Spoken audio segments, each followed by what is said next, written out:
Hey, hey! Woo! It's Thursday night. You're here with your favorite folks, Adam and Ryan on the Adam and Hangout. Ryan. And we're hanging out, man. It's the first show back from the big 24-hour live stream that went so amazingly. Feels like coming back home. It does. Just 3 years down, buddy. So good. I gotta say, it's been a fun thing. The stress of planning for that, and then thinking about the technical lenses of it. Man. It's such a thing. We're going to talk a little bit about it Yeah. at the end of the show. Yeah, We're going to do some debriefs. If you all want to stick around for the debrief at the end after the main episode for our Twitch streamers, you could be out there and help us decide what was good about the show. You know, the 24-hour show. What would you like to see more of, less of? All that stuff. We'll be debriefing it. I think it's a fun thing. One little anecdote that I remembered from the show that was fun. It's like we were like getting everything ready right before. I felt like literally 15 minutes before the video feed was not going to the room, and I was tripping out. I was like 24 hours and like, why would this break now? And then I figured it out last minute. But once you're in, like, you're in. There's no pausing it. There's no I mean, it all has to be on the fly tech shooting, right? Yeah. And I think it did great. Year one to this year, like, my anxiety levels are definitely down. That's good. So That's good. That's a fun thing, but definitely a fun time. Enjoy spending the time. Now back to the regular format. Right. Episode 93 today. Episode 93. It's going to be a good one. So we'll do a little bit of our main topic here. So main topic today is a topic that we've actually talked about in the news quite a bit, over the last few months, even maybe like half a year. And that is AI-induced psychosis, which, if you don't know what that is, it's sort of not really... well, it's a new thing. It's not, not something, clinically recognized or whatever, but something that's been happening where people are going down these AI rabbit holes,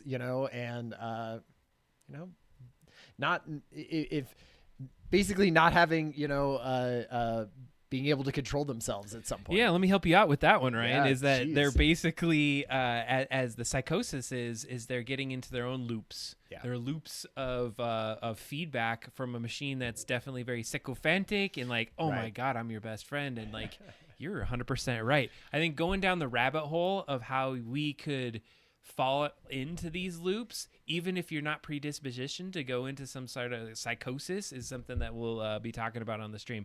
I spent a lot of time kind of reading into this, and we've tuned into it, and I think you hit the nail on the head, is that we had been finding these articles bubbling up every so often of like, oh, this person has had a mental breakdown, or this thing is happening because somebody went and trusted their AI so much, and we kept bringing them up.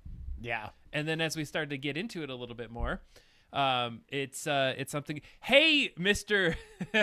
Verchetti, right? Verchetti. It's what do you call it? The Grand Theft Auto. Oh. So nice. He's my homie. We talk at his place of business there about the streaming, and so he jumped in and heck yeah, we got it. Amazing. Thanks for joining in tonight. Hey, so I followed you, buddy, on a different account, which is my Abdonymous account. We'll have to also follow you from our Double Drop Down account. So thanks for joining us for a bit tonight. Yeah. Just jumping in. So what we do have is the psychosis thing. We'll get into that a little bit. A lot to unpack on there, Ryan. I think thank you for kind of bringing that to the surface. Of course, we have the typical rundown, a lot of different news that's happening in the last week. We got the Apple iPhone suck. We're going to talk about a little bit. Man, should be super stoked about that one. I loved that one. As soon as I saw that, I was like, that's going at the top of the show. Which is good. Hey, thanks for the feedback. I appreciate you hanging out, watching some of the stream. It's been it was year 3 for us, and so we started to get to a point where we can do it a little bit more succinctly than we did in the past. And hopefully you saw some of the the more rubber band slappy mousetrap things Right. that were part of Go the stream. The Double Drop Down YouTube channel has a super cut of about 7 minutes of just the Plinko of pain from the entire Plinko of pain. Plinko of pain. How did we not call I it know. that the Somebody whole time? right at the very end, somebody in the chat called it that, and I was like, oh my god, that's That is perfect. the perfect name. And Perfect. what is up, Disturbed? Nice. Disturbed in the chat. Welcome. Yeah, we have YouTube in the Discord. If you want to join them in the Discord, that's also where we have a little friend group that goes around, has a lot of questions and a lot of insights, a lot of news stories that they post, and we talk a little multiple bit about news stories from today's that we're going to be talking about came from the Discord. Which is Hell fun. yeah. So as we get into this, I think that that there's some good stories. So we're gonna have some releases of things. Of course, we talk about AI a bit. There's some interesting updates on some non-AI stuff that we'll get to. Yeah. One of the things that I'm interested to show is it's pretty much a Terminator, and we'll show you what that means in a little bit when we get to it. Was that literally the name of the article? Something said like, this is pretty much a Terminator, and I was like, that's a great title because absolutely that is. So you're going to get to see the video of what that means. We'll we play the keep video. talking They're fun. about They're fun. freaking the Terminator coming to get us. Yep. Yeah. All right, let's jump into it for the night. We got questions for questions for humans. So we got to hit a question for human. I re-upped my list, so I have some fun Ryan also questions for humans for Adam. I need a look. Okay, first one. What is something unusual you are better at than most people? That's a good question. Something unusual that you're better at than most people. So it's hard to like say if I'm truly better at it than most people, but I do have a sense of like, I don't know if it's prediction or being able to read body language and different communications to predict what they're trying to do and where they're at in their mindset. So I have a very sensing kind of personality where I'm like, oh yeah, you're going to do that. And a lot of people are like, how the heck do you even know that I was going to do that? So that would probably be one of my superpowers there. I love it. It's like Adam's superpower is EQ, you know? Oh my God. Look at Mr. Verichetti. Actually, the name of Adam and Bones mixed together. Wow. I don't think anybody has ever deciphered that. No, like usually it's like an ask of what is that? 100%. You nailed it. Yeah, man. Good amazing. job. Wow. Very perceptive. Really good. Okay, something that unusual that you are better at than most people. I think I have said this before on the stream, maybe even like I could juggle pretty well. I would say that. Juggle? Whoa, I didn't know this. In elementary school, we must have had I feel like our gym teacher got some kind of grant or something like that and bought a whole bunch of almost like circus like type things to teach us and do. So he bought like unicycles and he had all of this juggling stuff and he had like the slack rope. Like, have you seen those slack lines? Like, this is before I had ever seen any of that. He had some of that and we did some of that. I think it must have been like some kind of program where it was like, oh, we're teaching him this, but it's still, you know, kind of. I think he was trying to start a circus. And I get think you all the join, honestly, right? Yeah, like. he was doing it like Dick Grayson style. So I learned how to juggle. I couldn't ride the unicycle or do anything, but like I learned how to juggle. And so not only I was getting pretty good at it, and he was like, I have these pins too. Do you want to learn how to juggle pins? And I was like, sure. So I could literally I don't know if I could do pins anymore, but I could do 3 balls like pretty easily, 2 in one hand and then switch it to 3. Like I remember I had a pretty good time and it was good. I'm a juggler. I am next time on the show, Ryan with flaming chainsaws. Yeah, you'll the see it next here. 24-hour stream. I'll practice up. Oh God! So hilarious. Just side story is you say you're a juggle. I had 2 tennis balls the other day, and I was like, I'm gonna juggle these 2 tennis balls and drop both of them on the first throw. So I will say, so if you only have 2, here's how to learn how to juggle 3. You start with 2. Okay. And so you just do 2 in one hand. And if you can get the motion of like tossing one up and then being able to toss the second one up right before you catch the first one, and you just sort of like get it like that, that is sort of the timing that you'll need for juggling 3. And the other tip is start with something that isn't very heavy, like handkerchiefs. And you can sort of like get the movement down as opposed to just kind of being like this and doing that 500 times in a row until you get it. I'm just gonna give up on that. I think my hand-eye coordination is been done pretty bad. So, all right, Ryan, do we want to do our own questions for humans? Yeah. Do you want to do one while I look right up? Do you have one? Yeah, I do have one. So, what is something that instantly makes you nostalgic? Something that instantly makes you nostalgic. 100% like Saturday morning cartoons from when I was a child. Like I will see those on Netflix or or something, and I will sit there and I will just watch it for I'm like, oh, it's just like this hit of even the more obscure the better, right? Like Mask. Do you remember Mask, the cartoon? And stuff like that, right? Like they didn't have to be mainstream, but that will like bring Care Bears. Like I saw that the other day and I was like, I remember watching that as a kid.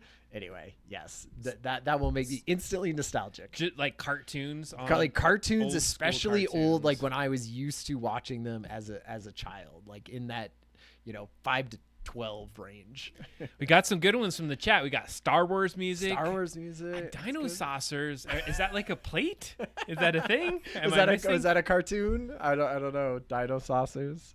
Do you have one, Adam? Yeah, I would say it's the smell of rain. Oh. When I smell rain, it takes me to a place like back when I was a kid, just at my parents' house, and I don't know why it does it, but the smell of rain is my nostalgia.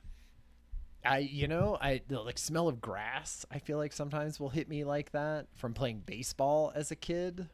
I can like grass and peanuts and stuff like that always reminds me of it. That's great. Hey, thanks for the lurk there, totally. Mr. Verchetti. It's just good to have you and hanging out. So it is fun. Okay. Oh man, I mean, the thing that you said when you said Saturday morning cartoons, the number one cartoon that came in my head, X-Men. Oh God, such a great that intro. It's just. Did you watch any of the redo, like the remake that they did? They did, and they did a great job. It was great. I watched that whole season. Man. It was really good. So I really enjoyed that one. Okay, do you want one? Yeah, let's go for it. Okay. I sort of this one showed up, and I was kind of like, oh, this might be a good one for Adam. Put him in the hot seat little bit like I'm this. Gonna defer. You are now president of your alma mater, but because of budgetary concerns, you have to cut a department. Which one do you cut? I feel like I could get in trouble for saying something like this. This is just, we're just these are theoretical. You're not becoming the president of the university. Yeah. Well, and I think it's a little harder. Maybe, because I was like, let me go to my alma. No, I'm working for the alma mater. Yeah. So, like, there's no. So maybe that's. So I think the hard part is identifying kind of what is the priority or what like really helps with something. This is, you put me in the hot seat, Ryan. I don't know if I could. I may have to. So I went to an art school. Okay. So I feel like it's a little bit less. Well, actually, I mean, I did undergrad in art, so I'll just use that one because it's more fun. Okay. So I was like, what art department would I cancel, out of there? And I was trying to think about it, and I was like, what if it was something that we think AI is going to replace? I was like, what department would I pick that I would think art, like in that kind of sense? And I was sort of like, man, is it the graphic design? Oh man, that's rough. And I didn't major in graphic design necessarily, right? But I do that a lot. But I was trying to think, like, gosh, are there other art disciplines that would likely go away before something like sort of commercial art graphic design goes away? Illustration, maybe I would do illustration, because that feels like AI could sort of take that over. So I'm going to choose illustration. Wow, that's a very specific tough one. Man, that's tough.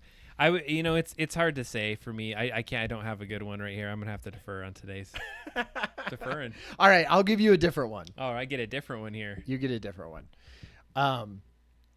Would you rather be funnier than you are right now or smarter than you are right now? Probably funnier. Just because then you could enjoy some more of your life in ways like smarter. I don't know. What does that get you? What does it get you? A kick in the nuts is what I heard. That's exactly what happens. I would take the funnier, go on the Take the circuit. funnier. All right. What about you? Gosh, I think like say I was smarter. Would I have? No, I'm gonna choose smarter. Okay. I feel like my funniness, it's like I'm not gonna get any further or do anything more with like being extra funnier than I am right now. And so, but maybe I might get somewhere if I was smarter. Maybe I don't even know, what I'm missing. But you said right now, so I'm already at peak You're like, smartness. of course. You're like, there's no going. I'm max leveled. That's right. I'm capped on this, so I have to go with the funnier. I have to go funnier. All right, that was a good one. No, those are some good ones. Put this card back in that little human deal, and Yep. we're gonna get right into the news section. We got to get some more in betweens here. I need the news button. Oh, right. Yeah, that would be a exactly. good. We talked about it before the stream. Like some kind of musical interlude would come Yeah, on, and we, then like, it would do mute. Push a button. Totally. News I love segment. that. That's what we need. We need like a little 5-second song or something. It's the news time with Adam and Ryan. I don't know. You just So recorded the somebody sound clip- bit. somebody just Cut clip that.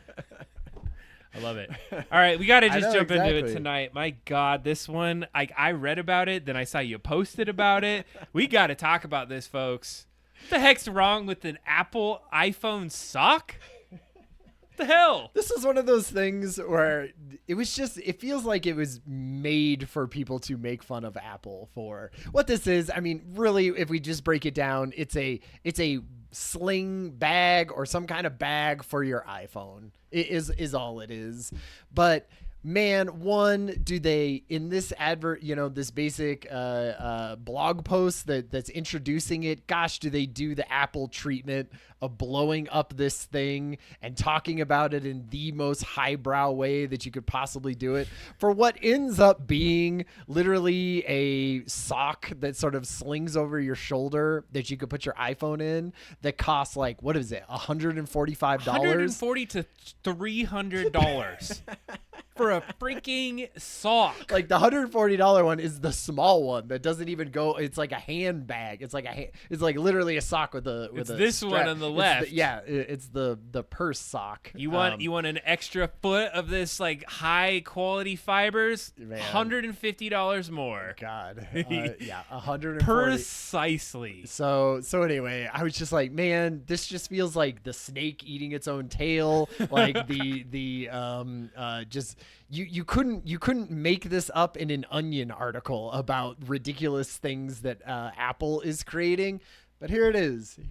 The weird sock. Get your sock. It's a statement. I just spent $300 on this sweet sock. On this stupid ass worthless sock. Look, to you keep can my tie thing it in. to your sweet I $1,000 guess, purse. Yeah, like tie it to your purse. I don't know, man. Like you could I wear don't it as think a I would- jock strap. And as soon as they become popular, it's just going to be a bunch of rip-off ones. Oh yeah, it's of like, that. and those ripoffs might even be better. Is there a zipper into that? No, it's just like quite literally a sock. What you think about it, chat? I don't know. I feel But like would it's you like- spend $140 on something like that? Okay, here's a question for you. A question for Human for Adam.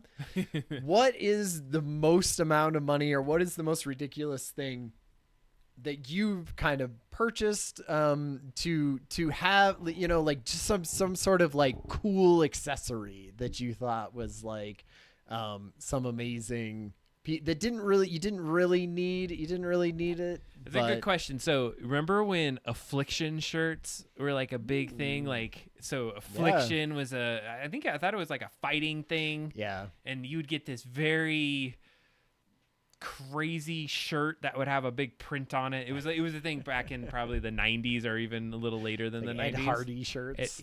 So I remember one time being like, I need like the coolest affliction shirt you can find. Yeah. So I found one with like a full embroidered back Man. on like a shirt like that would be like this kind of material, but Sure. embroidered on the back, and it was a ridiculous amount of money. It was like $150 for this shirt, and I was like, this is so good. And like I remember like wearing it a lot of the time, and it just was like a normal, like not great shirt. Right. And I felt so like, man, why did I do this? That's an example of one. I feel like I have purchased like wraps for thing. Like I remember I bought a wrap for a laptop and I was like, oh, it's going to be super sweet. And it's going to be, like the graphic that I put on it. And I feel like I bought like a really expensive one that I was like, oh, see, cause it's expensive. It's going to like fit really well. And the picture looked amazing. And then I remember getting it and being like, I just want to tear this thing off. Like I couldn't install it right. So then it didn't look cool. And I was like, oh, dang it. I spent like way too much money on this stupid like set of decals basically for the top of my laptop. Because it's a status. You think you're going to get somewhere cool. And I think it was like in college and I was like, oh, this is going to be sweet. I'm going to pull this out at, class. And I think I ended up just tearing the whole thing off after like one day and throwing it in the garbage. Oh man. Yeah, I've made a few like purchases in life that have had a little bit of gone straight extra. Like, oh my god, I should have never done that. That instant buyer's remorse from it, and then you have to like own it. You're like, oh yeah, totally. You're like, I got this thing and I spent it. I'm gonna get every cent out of what I just got.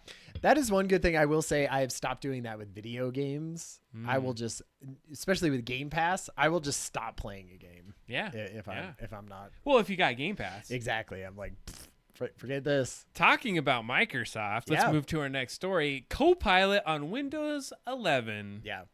Not the greatest. Not the greatest. Have you used Copilot? I use it for work. Do you use it at work? I have to use it for work. And is that like a corporate mandated thing? Are you like it's not allowed? Because I can't put certain data in AI, ChatGPT, and so if it's stuff that's not, it's like public data that I could put out there. Absolutely, I can use other things, but I just end up using what we have at work. So this isn't a commentary on work because it's using ChatGPT 5 actually, or the Model 5 in Copilot. Oh, okay. So that's how they Microsoft and that whole thing. This particular story though talks about Copilot being really featured in prominent ads, specifically on some ones on NFL game commercials. And essentially what is happening is they show all these crazy demos and they're like, put this in and we'll identify this, and AI is the next hotness essentially. Of course. And so there's been some folks out there that are like, okay, cool, let's go and try the exact prompts that you put in the commercials. Yeah. Failed miserably. Yeah. What kind of stuff? What kind of stuff were they asking? They were like, look at this YouTube video and tell me what kind of microphone they're using in the YouTube video. And of course in the NFL commercial, it's like, oh, it's the X37, something. Mm-hmm. And in this one, they were just like, no, I can't find it at all. I feel like this is really ripe for people are going to be doing this, right? Like it's super easy for the marketing team to be like, hey, it just figures out things, just put whatever. And I mean, it's the same thing as you getting, you seeing a McDonald's hamburger that looks amazing and juicy and fluffy and all those things. And then you go to actual McDonald's and it's not that. This is sort of the same thing, but like, in a different way, but still that feels like false advertising to me for sure. Yeah, and it's like in the controlled environment when every little factor is right, it works. And maybe we're throwing a little shade on this specific like Copilot, but I think it's also some other AIs. Any AI at this point isn't really maybe living up to some of the commercial expectations that are out there. So there's a lot that's going in. Microsoft is really trying to push the agentic OS as well, or AI into the OS. I don't know how much you've heard about this, but there was big fallout. We talked about it on the show about a year ago where they were going to put it into the OS and it was going to just track everything you did so that you could then query it. And then there was a huge uproar. They pulled it out. It's coming back, folks. It's on the docket, and it's so much so that this was an interesting article. It's not 100% based off this Copilot one. Did you know they have a CEO of AI at Microsoft? No, which I thought was interesting. Like, isn't there just like a CEO of Microsoft? Why is there a CEO of AI? Number one. Is that Dennis Hassabis or whatever? The I wish I Google knew. DeepMind? Is he the DeepMind? I think he's sort of like the head of AI development or something like that. No, that's a Google. Sorry, anyhow, whoever this is, and I wish I had that story of who this is. It doesn't matter because he started like pushing back on people that were giving him. They're like, why wouldn't you want to have an AI in your OS? This is crazy. Like it would, and people are like, privacy. Yeah. Like we don't want it in our stuff. Like there's no need for it in every single thing that we have. Do you know what? You know what this reminds me of? Do you remember when the Xbox One came out? Yes. And it was like fully you had to be online to play anything. And everybody, it was this huge uproar, and everybody went, we hate that, like we don't want, what if people are in the middle of the boonies or whatever and don't have this stuff? And they were like, well, then buy an Xbox 360. And they totally lost that whole thing. Well, now you totally have to be online to play all those games, and they get updates and they do stuff. Like Microsoft was just ahead of the curve. I almost think, I mean, not to give Microsoft too much of the thing, I think that's absolutely going to be the thing at some point. If it wants to get smarter and know you, it's got to like know where you're going and clicking on things and doing stuff. So I feel like in 5 years, we're going to look back on this and be like, yeah, of course it's doing that. Oh, so I'm not going to deny this. And when we get to the psychosis piece, I have some hot takes that kind of align with that thread. But what I'm thinking is that we're getting into this post privacy world. Yeah. And, everything that we're discussing in that lens is it's going to be almost impossible to escape any kind of AI unless you literally just like moved into the woods and only lived off like land. And still there'd probably be a drone that figured out you're like caveman out in the woods. So I don't like it. I don't like the future of it, but it's happening. That's speaking of the future. Should we move on to this next Jump story? in, man. Oh man. So the hype around Google Gemini 3 Pro has hit fever pitches over the last few weeks. It literally released to certain apps and things like that. Gemini Pro 3. And so basically it sort of released like maybe yesterday, I think, or the day before that. And what this is supposed to be this huge, leap, and there were hype about it. People were getting it, in those A/B tests. You know how ChatGPT and other places will be like, do you like A or do you like B? In the test things, some people were getting this new model and being like, oh my God, it blows away this other one that we're doing. There's tons of hype around it. And because people have been talking about AI bubbles, we were like, are we at a level where it's plateauing? Because that would sort of, maybe indicate bubble. And this new, at least from benchmarks that have been put out by, Google on this, man, this Gemini 3 Pro is like blowing away stuff. And what I would say is, for the last like year or two, as like Google has really gone in hard on AI and really, trying to set itself apart from everybody else, it has not hit any sort of benchmark levels that say ChatGPT or Anthropic or even sometimes even Meta has hit. And this like rockets them up basically to the top of all of those. Like, I mean, they fight back and forth, but it's the first time that Google has been sort of at the top of and can rightfully say, at least from these benchmarks, like we have the most sophisticated and highest end AI system out there, not only for just sort of normal deep thinking, normal stuff, fast stuff, deep thinking stuff, and sort of image generation and video generation too, because all of that is kind of rolled up into this. And so it's only been out for a couple of days. People don't necessarily know, like, they're trying their own things and doing their own stuff. I personally went in and tried to do a little bit of research for this show, this topic that we're going to be doing today. I still found the ChatGPT responses better than this Gemini Pro one. So I was kind of hoping, I was like, oh yeah, I'm going to jump in here and blow this other one. But I, from my limited thing of it, not as good. But all of these benchmarks, man, I don't even know if we, I'm not going to get into all of them, but I've been reading some stuff and listening to stuff about it.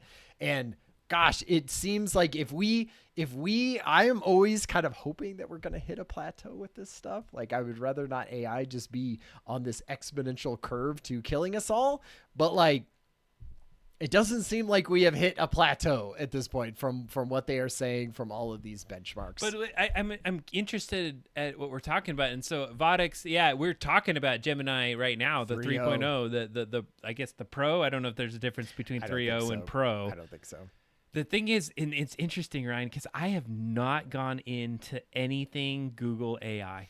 So here's the thing. I probably need to. You were saying you use Copilot for work? Copilot, ChatGPT, Claude, a little bit of Perplexity, and DeepSeek. So I am all ChatGPT in my normal life and for Network Leader and things like that. And then my company that I am at is all Google. Okay.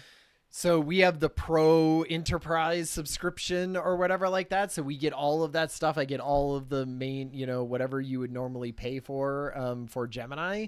And I feel like it has gotten exponentially better over the last 6 months, where now there are certain things I do a ton of image generation on it because I feel like it is better than ChatGPT in a lot of ways. I do a lot of deep thinking stuff. Anytime I want to do research stuff about things, right? Outline white papers and stuff like that with a legit resource, sources linked to it. I use Google for all of that stuff. Basically, the thing that I use ChatGPT for now is kind of more conversational marketing ideation type stuff. Like I do that more with ChatGPT. I feel like that's still better in that sense, but that's the only thing anymore. It's interesting. And you know what? It's the whole lock-in thing. ChatGPT came out first. People are just like, oh, this is the thing. 100%. This is how it works. And it knows me. ChatGPT knows me way better than my Google account, which is scary because why should it do that? How should it know that? All right, we got to move on. Let's sounds like that's a good one. Gemini. We'll keep. I feel like like an action from that is I need to go check it out. And if you go in for free, just go into the normal thing of it. The enterprise version can't even use 3.0.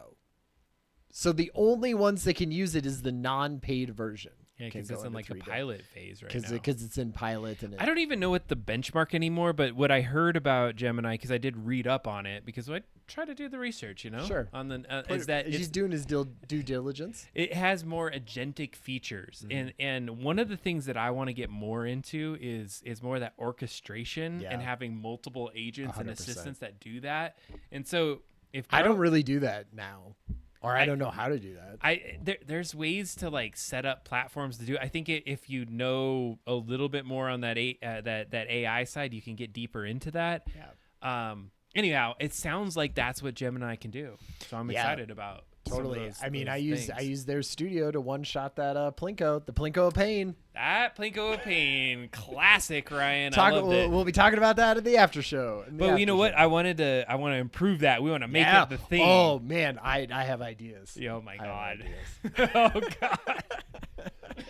Like a crowdsourced version or something. Exactly. That go in there. Yes, and we just build it throughout the whole year, and then like display it at the end of during the 24-hour stream. Hells yeah, I love it. All right, next one came from the Discord. This is a news article from the Discord. This is a Disturbed, right? Yeah, Disturbed totally. Came up with this one. Or do you want to go for it? Okay, so Steam, the company who does the whole platform of Steam, Valve basically is the actual company. The product is Steam.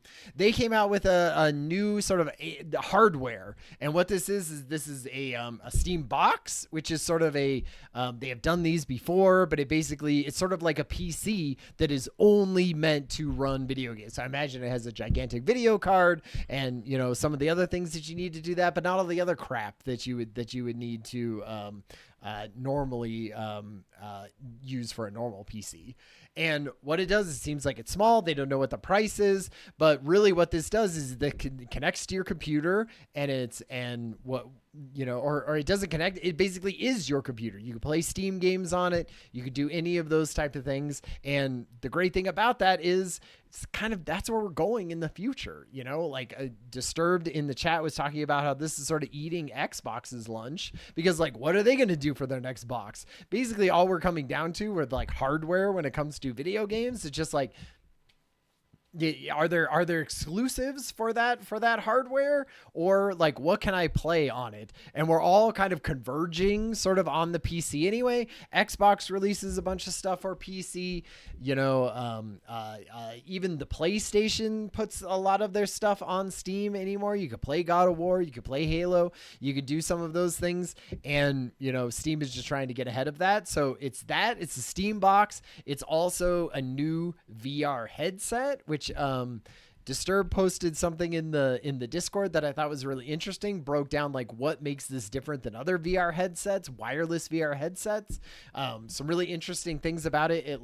It doesn't run off the Wi-Fi of your house, so streaming games to it doesn't have to depend on whether or not there's other people on the Wi-Fi or how fast that is. It creates its own like channel basically to your PC or to the internet. I love this. I thought it was interesting from a technical lens. Maybe you would be able to talk to it better. I thought that was really cool because all of the other Wi-Fi enabled headsets so far, you have to be on your home network and you're fighting for bandwidth essentially to get that straight stream of whatever's happening. And it's huge because you got to do two full HD 4K screens basically at a time. Imagine streaming that at 60 frames a second so you don't get sick. And so it gets clogged up. Yeah. There's all these things. And so I can't talk to the specificity of some of these things, but they were able to reduce the amount of like bandwidth that goes to the device while still keeping like the high quality there. Has some additional eye tracking kind of work that's happening.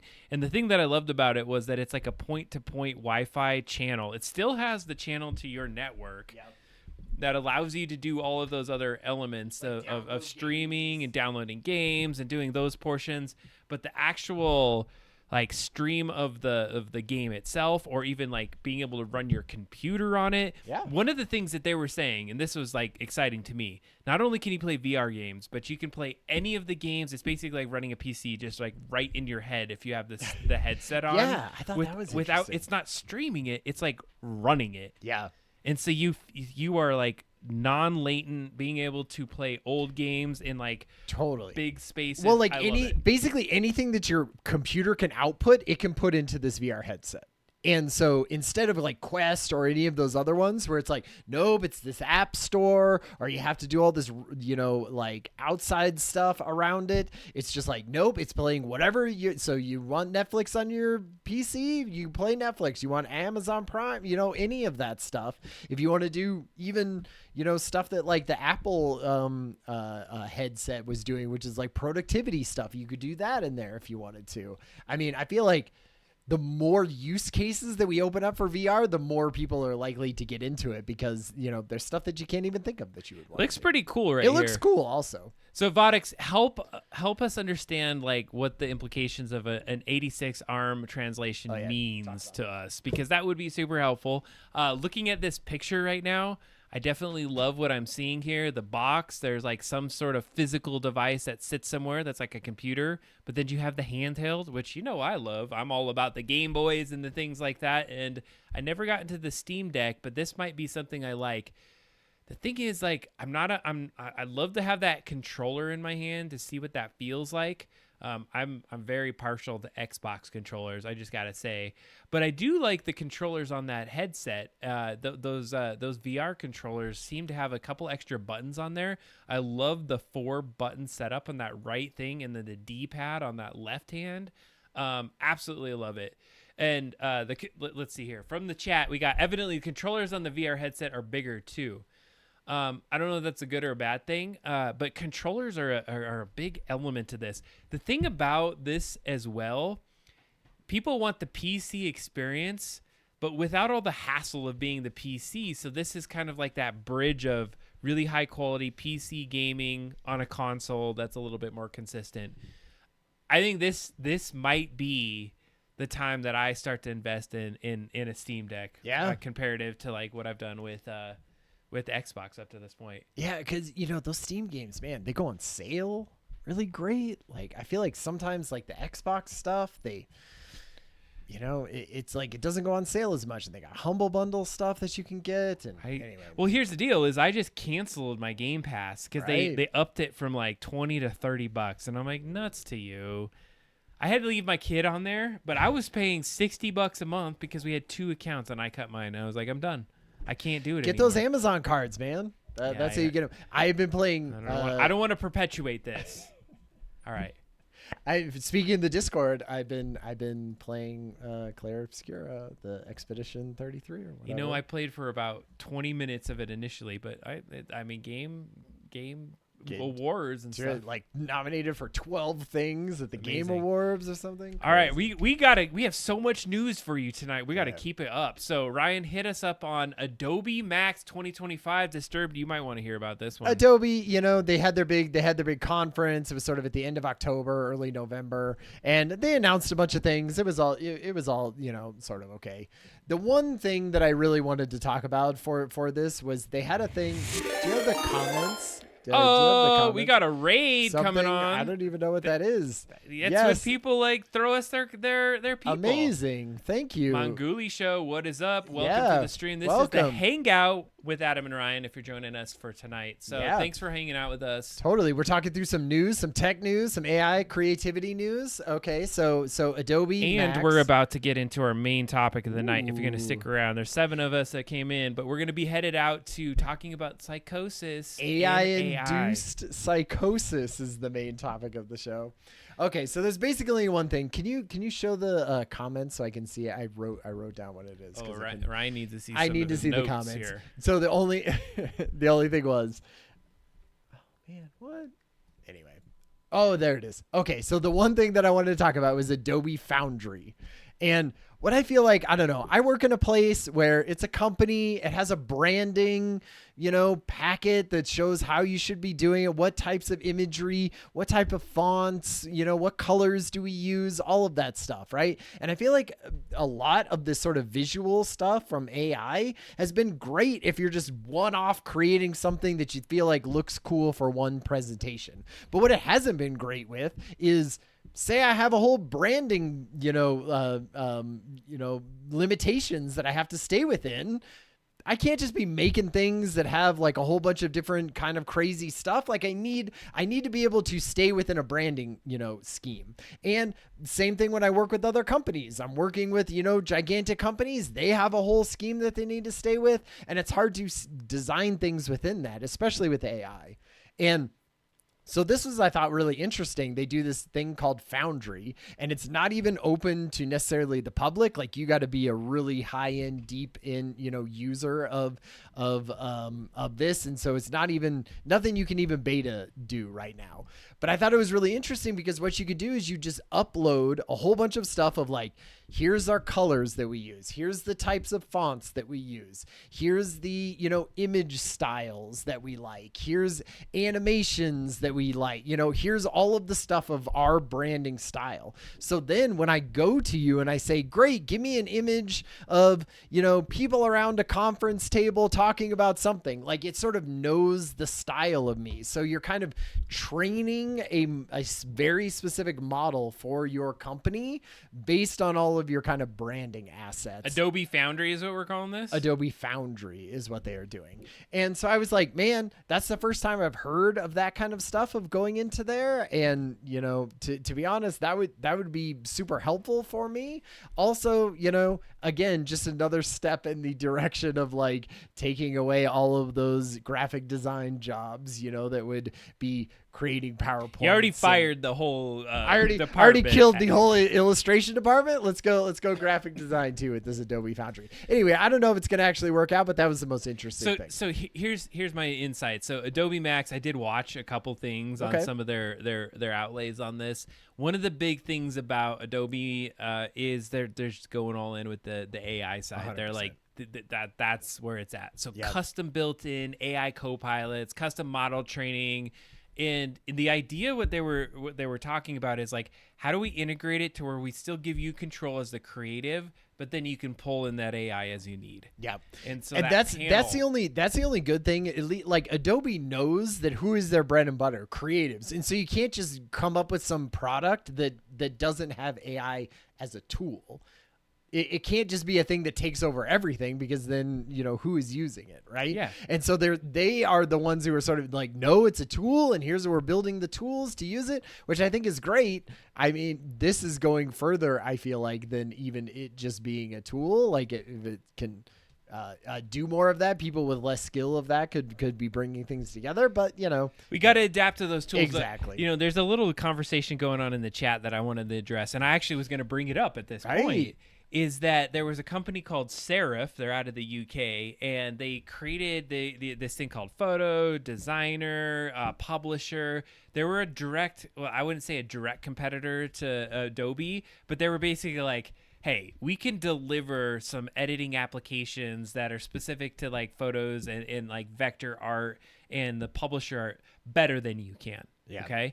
So there was this like tension in this competition because people are like, shoot, Affinity, you pay $50 or $100 and you got the whole platform forever. It's not a subscription in perpetuity. So of course people are like, well, it doesn't have the whole like all the video editing and all these other like After Effects and other details that Adobe has.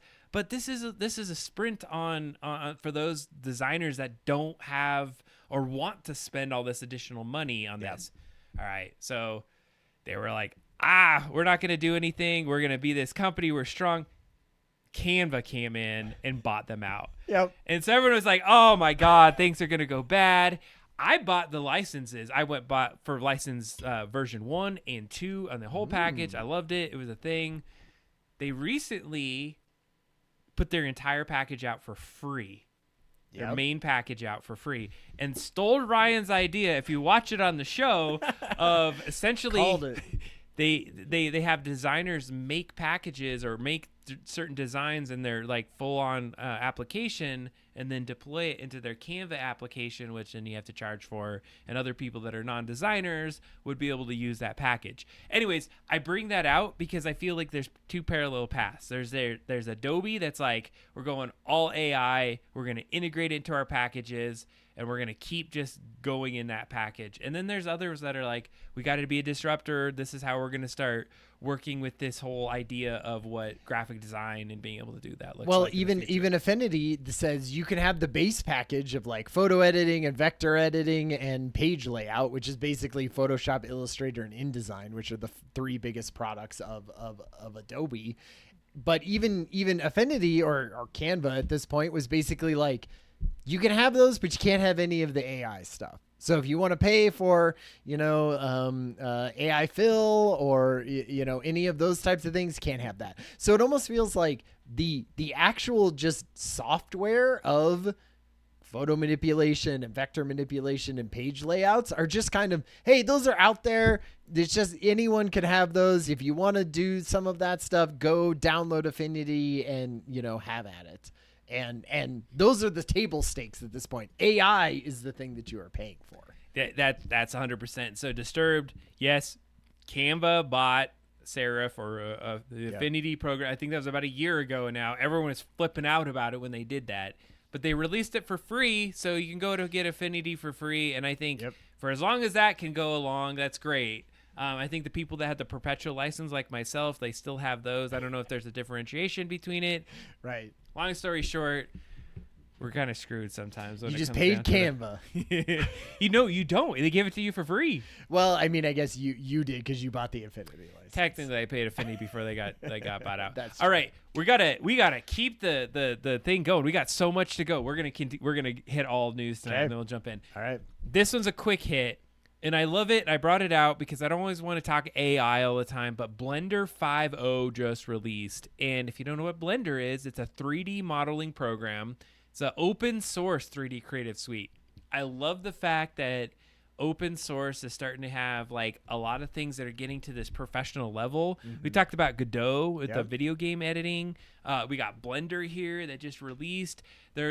I'm not going to go through this like I'm some Blender like aficionado, and but there's a lot of hype in the community around the fact that they've done some things that kept it up to this professional level. So if you're into 3D modeling, you understand like the importance about have that creativity, and you want to join into something that doesn't cost money. Yeah. Blender 5, it just released. Check it out. Some awesome new updates, especially with some of their workflows and some of their color things in this particular one. So a lot better upgrades. Of course, a lot of the stuff I don't even understand because I don't use it enough. Well, I was watching some of the video and just sort of scrubbing through it, and I was like, oh man, these are so like in the weeds things about it. I don't have any idea. I assume it's better, than 4.0 know. Of course. I mean, the numbers incremented up, but the things that you can do at it is starting to get to the point. And I think the way that why I would bring this up is as you start to get up into these different these tiers, they're able to accomplish a lot more things that people can say, hey, I can adopt this full scale for all of my workflows, and I don't have to go to something that has, I mean, like the Studio Academy Max. Award winning animation show from last year was what was created on Blender. See, I love it. Yeah. I do use Blender. I used it for one of my first iterations of my glasses, so that's why I kind of keep my finger to the pulse of what's happening out there. So this next one, these next two, actually, I think we just want to hit high level. They could be very contentious as to where they go, and they could almost be just press releases from these companies that talk about it. But Saudi Arabia is investing into what they're calling AI Hollywood. Yeah. And so there's a public investment firm that is essentially going in and they're trying to enhance their usage and start leveraging this thing called Luma AI. And they want to start generating entire film scenes digitally.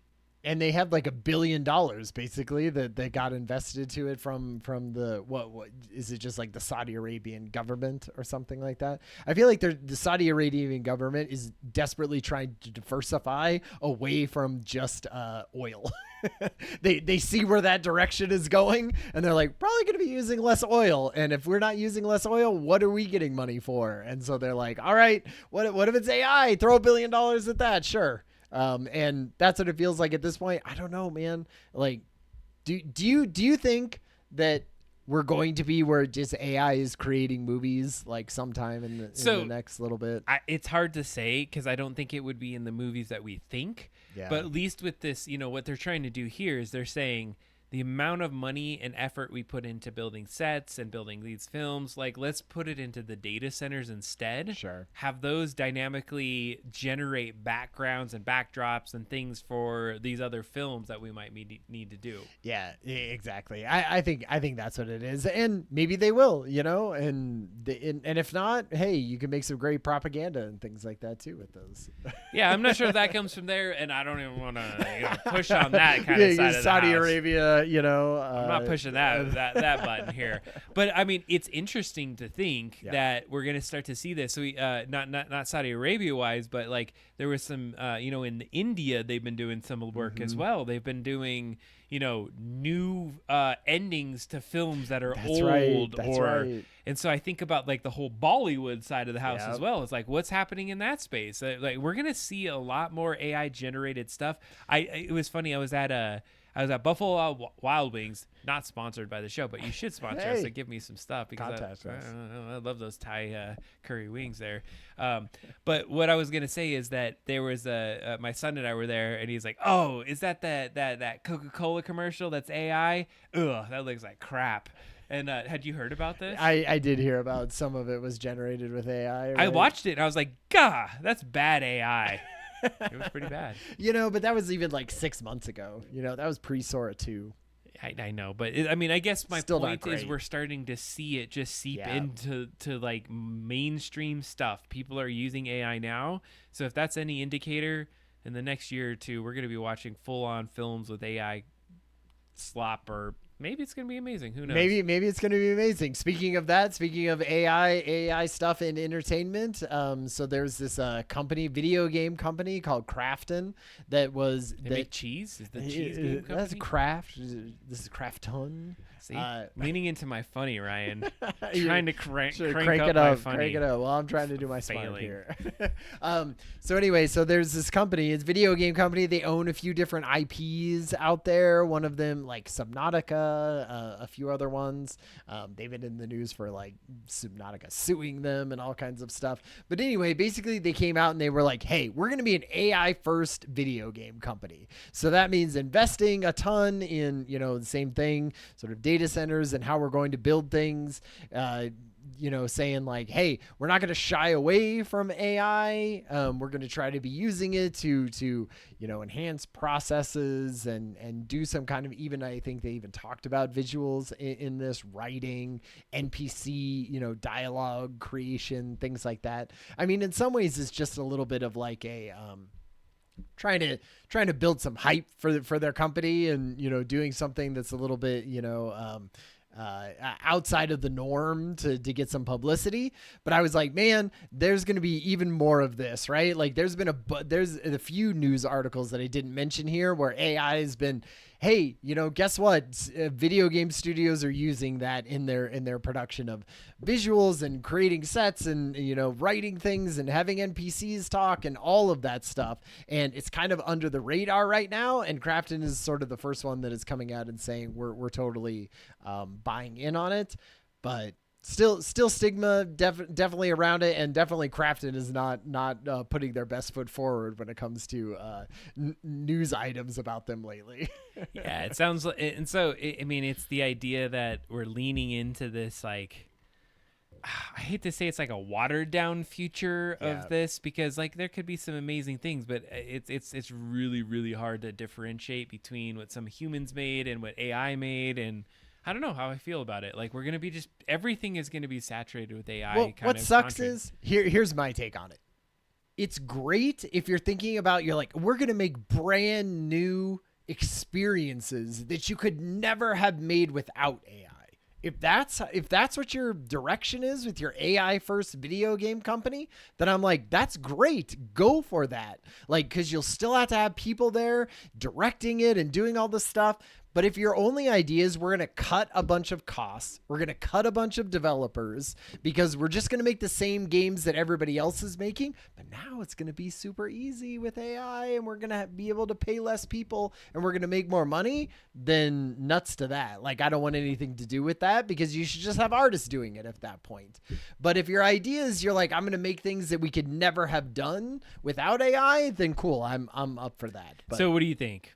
Is that what they're doing here? No, hell no, No, that they're is not. what they are doing Not here. anybody that's using AI at this point is trying to, well, not everyone, but I don't want to say that broadly, but it feels as that the AI is that, hey, we can shiv off this amount of salary. Well, now we're going to get this thing. That's what I think when you look at it from like a corporate looking at, right? And that's when you Right. get into like AI, EA and getting bought by like, also like Middle East things. You're just like, they're just trying to cut costs and do things in a certain way. Now, I think it'll be really interesting because we're going to have AI that can help you make video games. More people will be able to make video games. And I think that'll be really interesting for the kind of games that we see in the future. And I think you could do more interesting things. That's what I'm hoping to see with art, right? Art and video games and entertainment. Make things that you can't make right now with that, and elevate the entertainment that I'm seeing, not just try to cut costs and make the same style. It's unfortunately, like, I feel like it's all about the stockholders. But and those, like, so it here's, sucks. yes, you're right for those big businesses. But then what's going to happen is single people who are not part of gigantic businesses are going to be making badass things that, like, with small teams. And I feel like those big businesses, if they just think they're just going to make the same sort of entertainment that everybody sees right now, and they're salivating of how fewer people that you can use to make that, I feel like they're going to be left behind, because the new version of entertainment with AI at its heart is going to be different and crazier than it is right now with just like normal human beings working on it. And they got to keep up. It's the future's a little bleak in terms of that, because like I would love for those people to get the nod of, or people like looking at that, but the sheer marketing and ability to like see some of those amazing things that people are making, I feel is going to be really hard to see through. I mean, you don't think that could be like a YouTube thing, or before it was YouTube and people making YouTube, and now kids are watching way more YouTube than movies? But it dilutes it, because Sure. if there's so many more people that can create amazing things, like it's going to be hard to get like funding for your super awesome project. That, Well, like, is you could keep it building. just that the higher tide rises all boats? Like, is it sort of everyone who has an idea for something can make something that is sort of at a certain level? And so if you want to stand out from the crowd, you got to do it even bigger and crazier than that? Late stage capitalism, baby. It I mean, always honestly, it always is. comes down to that. It's capitalism and thing that ruins it. All right, next. I almost feel like we need to see this battle. Do we need to see this battle? I don't, I feel like we need to see this battle. This also got posted in the Discord by one Adam Pocious. So we'll say how do we make it's it bigger? social. How do I make this thing bigger? This is like we can't watch it in this small window. All right. Apparently, you can't full size a video on X. I don't know. Is this not X? No, it's not an X video. Oh, it's a Instagram. Oh my God, it's like Instagram and Facebook and all these things. Like Can there's you like just Google it. There's no full size. All right. Just get a YouTube video. Did you watch this, right? I did. Did you scoff at it? I did. I did think so. This is a YouTube video of basically Sam Altman and Elon Musk fighting each other, and it's pretty good. Like it keeps like the faces are a little weird in it, and definitely it doesn't look realistic, I don't think, in any way. But it does keep the scene throughout each clip like pretty well. It keeps the area that they're fighting in, what they're wearing between clips, like pretty well. I don't know. I mean, I thought it was pretty good. Do you just want to watch the tiny one? I guess we're gonna have to. How does Instagram not have like? Because on your phone you don't full screen anything. Yeah, but like this is bad. It's so small. It's just Control Alt into that. Or just zoom. Oh, there you go. Ryan has the modern way to do it. All right, we're gonna watch this just because it's so ridiculous. Yeah, keep zooming in as much as you can. Oh God, where are we? Here we go. No, it just has to zoom up or go up a little bit. There we go. We'll put our commentary on it as we talk about it. It's okay. Here we go. Oh, come on. All right, that's good. I love how the truck just like there's a YouTube link. Our chat has Chat has helped us out. I appreciate you, chat. All right, we're gonna go to the chat for just a second. We're gonna help. Thanks for that work. I'm glad Disturbed Shifty can put things in links into the chat. We trust him enough. There's only a certain number of people that can put these things into the chat, and Disturbed, you are one of those people. So, all right, here we go. You're just getting commentary on it. I mean, the facial expressions are ridiculous. But you know what? It feels like such an action movie. It does. His just like bewildered look all the time. That is just the face that Sam Altman has, apparently. I love how that ends though. Like this totally is like well, and like think of these all have to be different shots that they got Sora to do. Yeah, for sure. This isn't one gigantic, prompt. I don't know. Like they must be using AIST must be something. I bet you it's whoever did it. Like it's funny because Altman looks like kind of scrawny in some of them, but then he has huge muscles in another. Yeah. I don't know what that's about. He's got him. It's classic. It definitely looks a little bit like AI. It's like bad CG on face swapping. Okay, but tell me that this isn't better than some really crappy movies we've seen out there. Totally. Like if you put this scene in there, there's people that eat it up. It's pretty good. For anybody listening to the podcast that can't see this, look up, the Sam Altman. So must be that like. Yeah, I don't know. I thought that was hilarious. Pretty good. Pretty fun. And it's just one of those things where in a year we're going to look back on that and it's going to be like the Will Smith eating spaghetti, right? It'll be perfect. I know. It's ridiculous. That's our benchmark anymore. Yeah. All right, let's get through these last few things and then we're getting into topic AI psychosis, which I'm super excited to talk about too. I think it's like been bubbling hot up takes. About. Hell yeah. All right, I'm going to just hit these ones pretty hard and quick. So the Chinese have been purchasing more diesel truck fleets that are electric vehicles. Yeah, moving away from like diesel fuel and moving more into electrical fleets, which feels like, man, I bet they have a ton of diesel trucks that go Which out there. this isn't the AI conversation like we're Yeah. talking about. We wanted to like just say what the heck is going on with other technology out there, and so why this is important. Why do we care that China is buying more electric vehicles, especially in their trucking as part of this?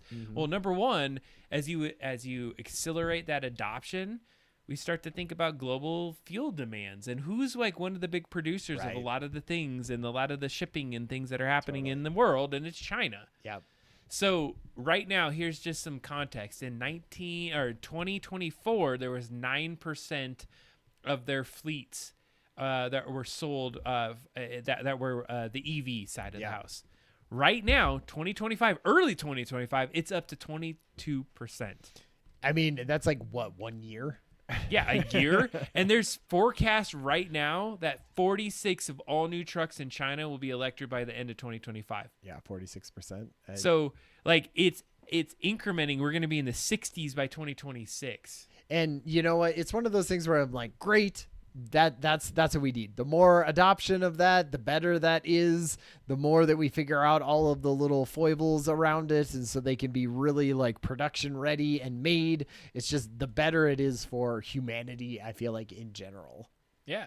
And I mean, there it's a long way to go for the world, and like where does the fuel and like the way you charge those EVs come from? Sure. Sometimes it's fossil fuels, but we're starting to see they're down 11% year over year in terms of their demand for diesel. That's which great. Is great. So it's just they're investing in infrastructure, battery swap stations. We're starting to see a lot more happen in China. So it's interesting to see that things are progressing in that space. And so I thought it was a cool, just like kind of discussion. We don't talk about EVs a lot. Like, Ryan, do you have an EV? No, but I Neither want do I. one. But I want one. I think I do too. The next car. I mean, I think the next car that we purchase, I don't think we will purchase a gas only car ever again. Yeah, I think my truck was the last one. My son probably he's gonna get a gas car just from the. But I've been thinking about it because the other thing is you have to have the infrastructure in your own house to be able to charge. No, that's so you're true. gonna have to do some work on that space. When But- we had new electrical stuff put into our house, and we were just like, hey, how much would it be to put an EV charger just when we happen, we're almost certainly going to get a plug-in thing at some point. How much is that? And it wasn't that much more. And we were like, great, put it in. So we literally have a thing ready to accept an EV charger in our house. I like the question in the chat. Vodix mentions, like, do you think incentives will come back? And you think it's hurting the EV market? And so I actually have a little bit of hot takes on the EV market. So the incentives wise, I think that is something to consider. And I think, we got to navigate some current administrations and how things are going from there. I don't want to get into the politics side of this, but the other side of it that China's doing that I think that has been hurting EV is our infrastructure. We have like such a crap infrastructure for EVs. Yeah. Like the different kind of chargers that are out there, the ones that are fast chargers, the ones that are not. They're not really good infrastructure to be able to support like a standardized way of charging across, the United States. That I think that we need to invest in that, make it a lot more attractive to be able to charge vehicles, make it easier to do that. I've seen like EV stations go away in even my current community. They're like, how the hell do you drive your damn thing around? I know there was a guy that he drives down to where we live, and he's like, he has to go park in a whole different place and plan part of his day to say like, I'm going to go charge so I can get back home. And it's not close to where he works. I think it's hard because, you used to go into a gas station where you're there for 5 minutes and then you leave, right? Whereas like charging your EV might take an hour or might take even longer than that. And so then you're like, well, where's an EV part? Oh, okay, it's right here. Oh, wait, there's already a person there who's going to sit there for 2 hours. So I feel like there's just a little bit, you just need more of those things. And yeah, we just have to invest the social, the capital that we have into it. And I feel like this administration It's not into that. gonna take some efforts to get to that 2028, I would say, is maybe the first time you're gonna see any of that coming back in. Potentially there. We'll see. I was pretty disappointed because I saw 2 gas stations get built side by side. Man. And I was like, ugh, what are we doing, Do we folks? need more gas Do stations? we need that? That's terrible. But, you know, there are some challenges, and I don't want to be like I'm all, oh yeah, AVs are the right way to go. There was some ambulances that got bought with EVs, but they didn't have enough way to charge it enough to like hit emergencies right. They ended up like going in the hole, like in terms of the financial pieces. So I think we got to like figure this out. And then it was also using fossil fuels to get the energy to charge the EVs. So it was like, were you really saving some of the environmental costs? I don't know. Yeah, I mean, yeah, it's all infrastructure at that point, right? It's no longer, it's trying to do less coal-fired, power plants, trying to do more renewable energy power plants, all of that kind of stuff. Talking about power, I Yeah. feel like I wanted to hit this one. This is an interesting one, and I just love the concept behind this. So in the sub-Saharan Africa, there are like a bunch of different rural communities that have not been able to get power. Yeah. And so this particular story kind of like impacted me in a way that, because they were like, a lot of these companies, they would start building out and they'd get to a certain point. They're like, there is no way, even if we built the power infrastructure out to these communities, that we're going to recoup cost. And so they're like, whatever, we're not going to do it. So what was really interesting is that there were some companies that were saying, hey, I think this is an opportunity for us. And they started to sell solar units Yeah. To these rural communities that have started to build this humongous industry out there where people are just like, hell yeah, I'm going to install solar. And that's their only primary way of gaining any kind of power. And it's widely successful. Well, I feel like the cost has gone down dramatically. Like I read through this story too, and I was like, oh man, the cost of what it cost in, 2000, 2000, 2005, so much. Oh God, it's like orders of magnitude less than it costs in 2025, which is great. That's amazing. And so what's crazy is that they're not waiting for infrastructure to come into Africa and fix the problems.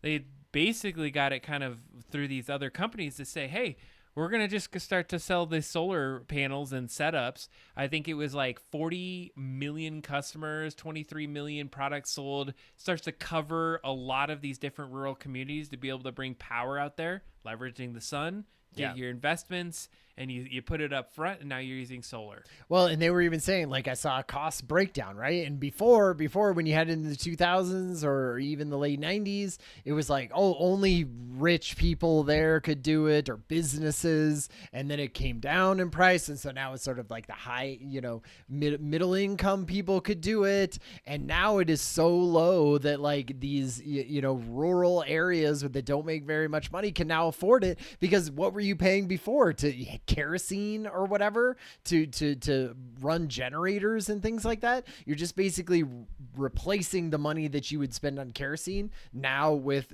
the solar panel that you're renting and then at one point purchasing for yourself, and then you just have infinite energy after that. And it's like it's come down so much that that's plausible for those people, which is amazing. And I love the idea that we're basically like, we're not waiting anymore. I mean, you couldn't. How could you wait? No, like if you just had no power, you're like, it's not coming. No. We got to do something. So now they're in.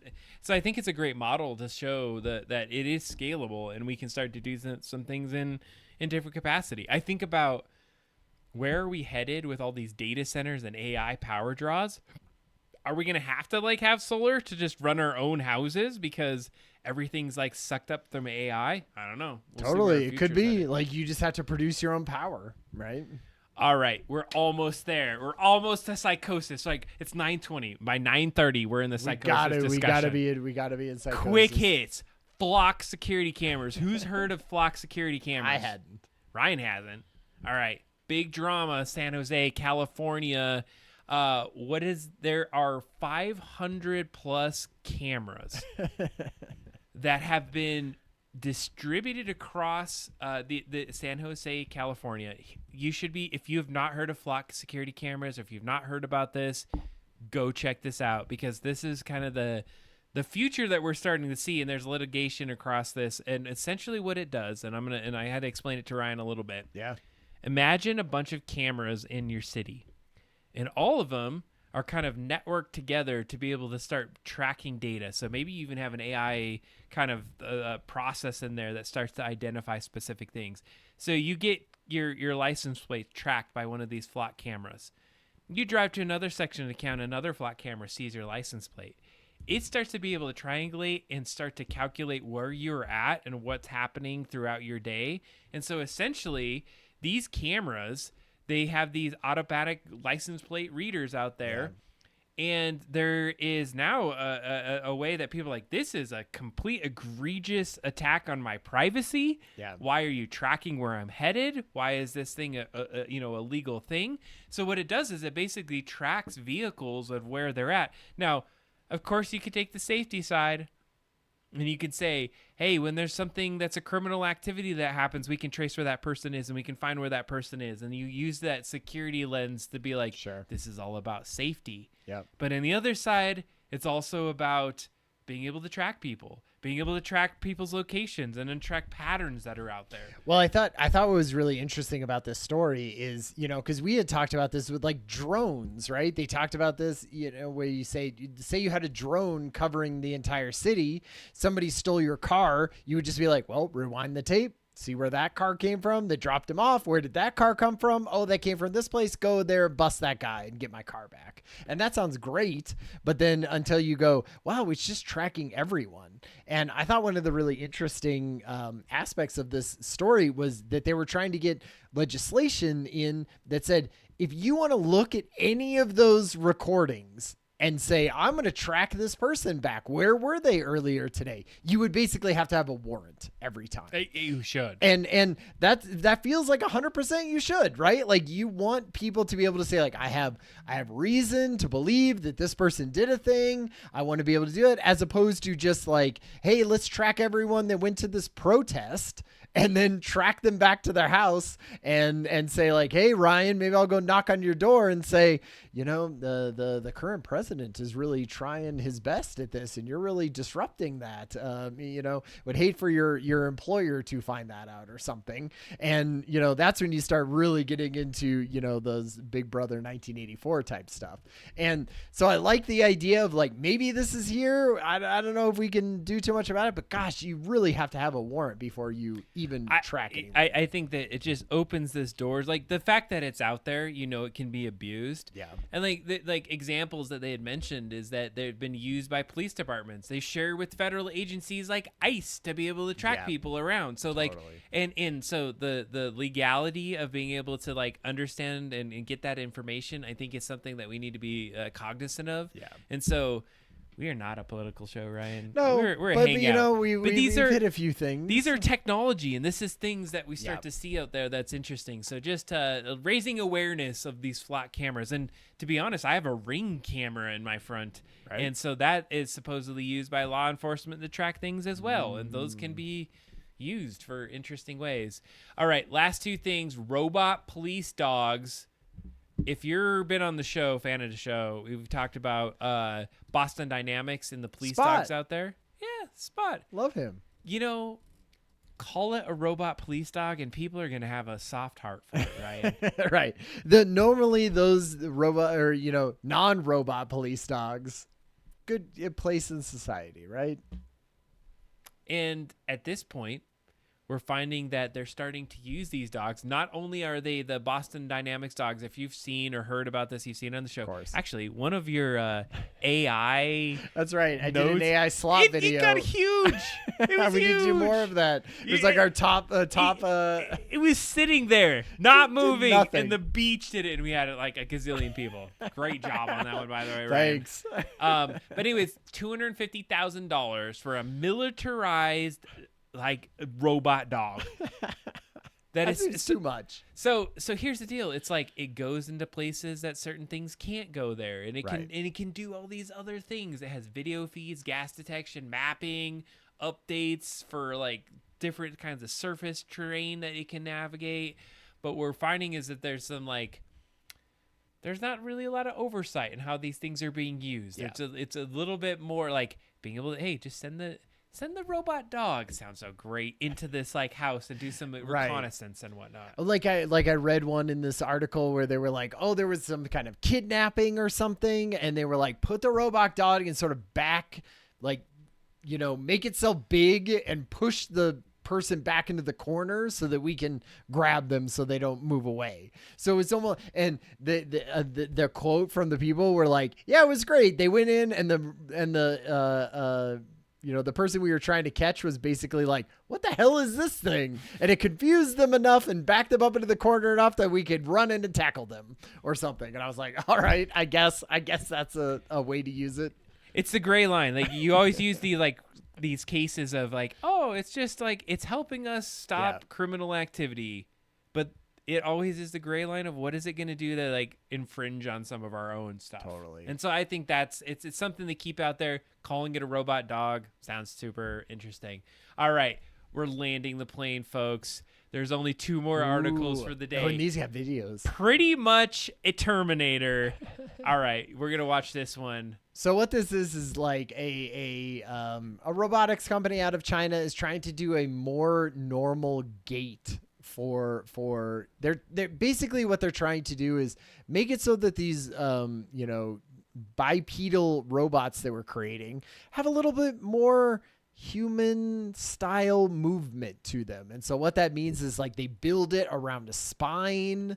They have a full spine, and that's where the movement sort of comes, you know, the core of the robot as opposed to it being in its legs or whatever.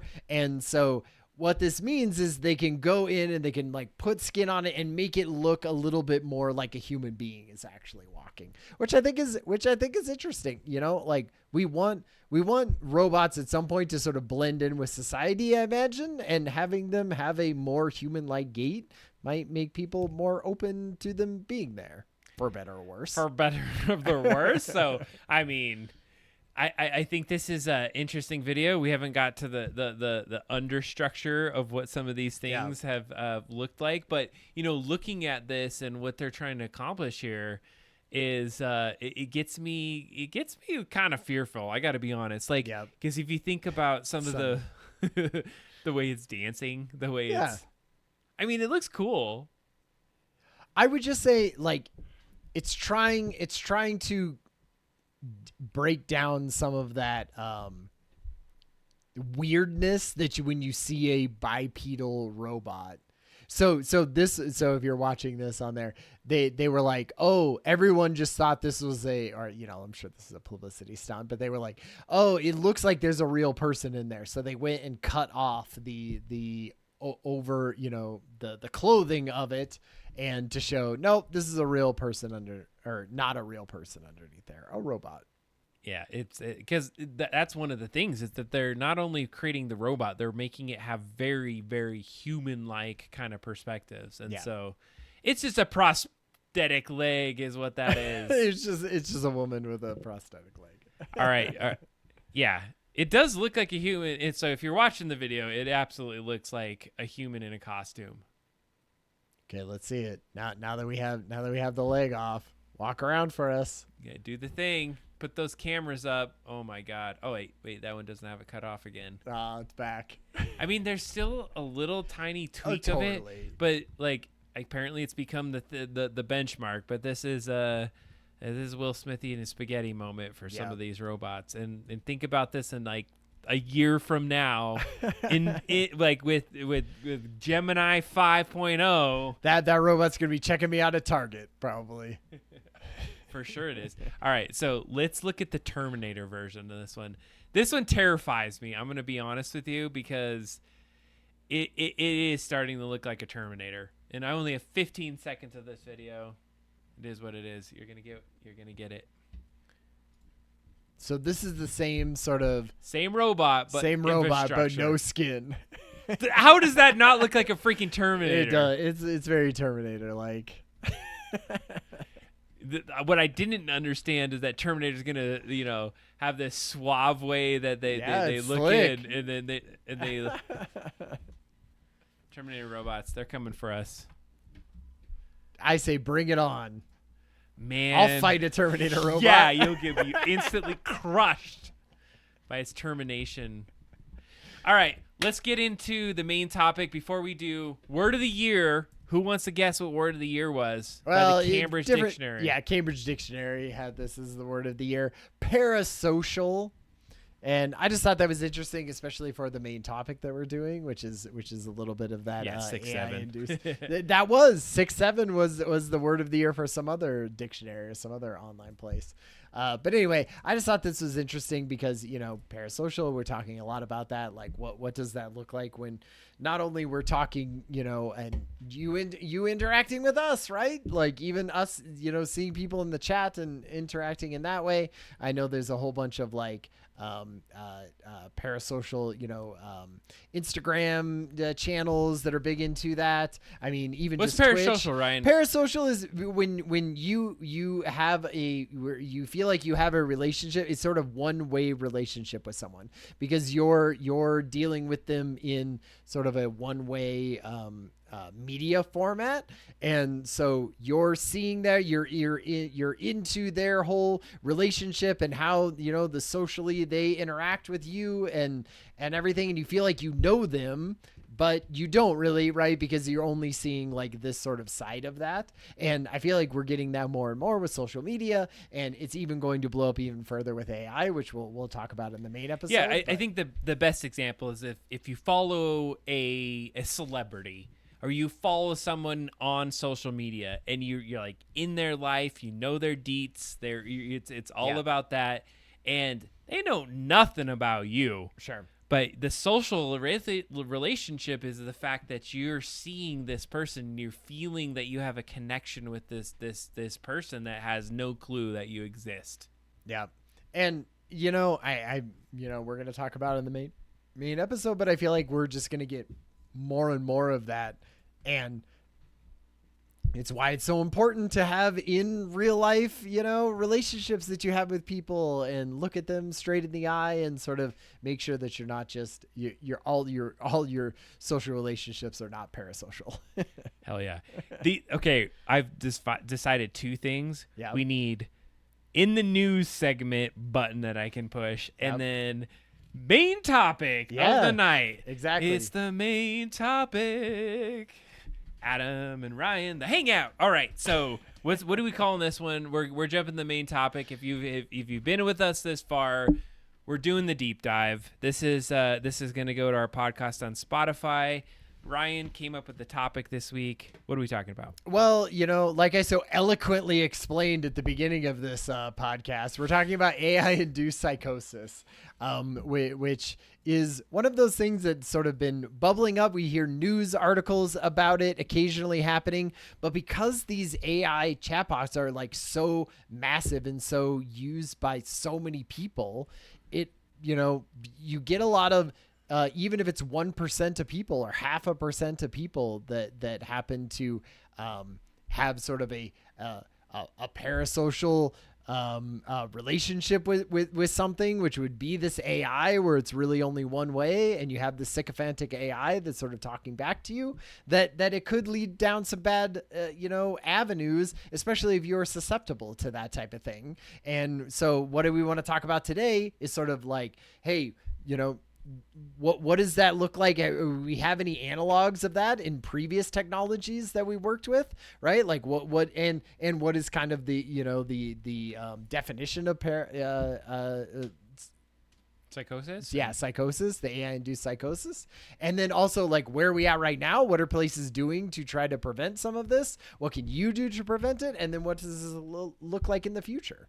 And so, I mean, I think it's a really interesting one, mostly because we don't really know what this is going to look like. And it's a new kind of technology that is being released onto the public. And we're starting to hear some of the ways that is going bad, and something that I feel like should be talking about.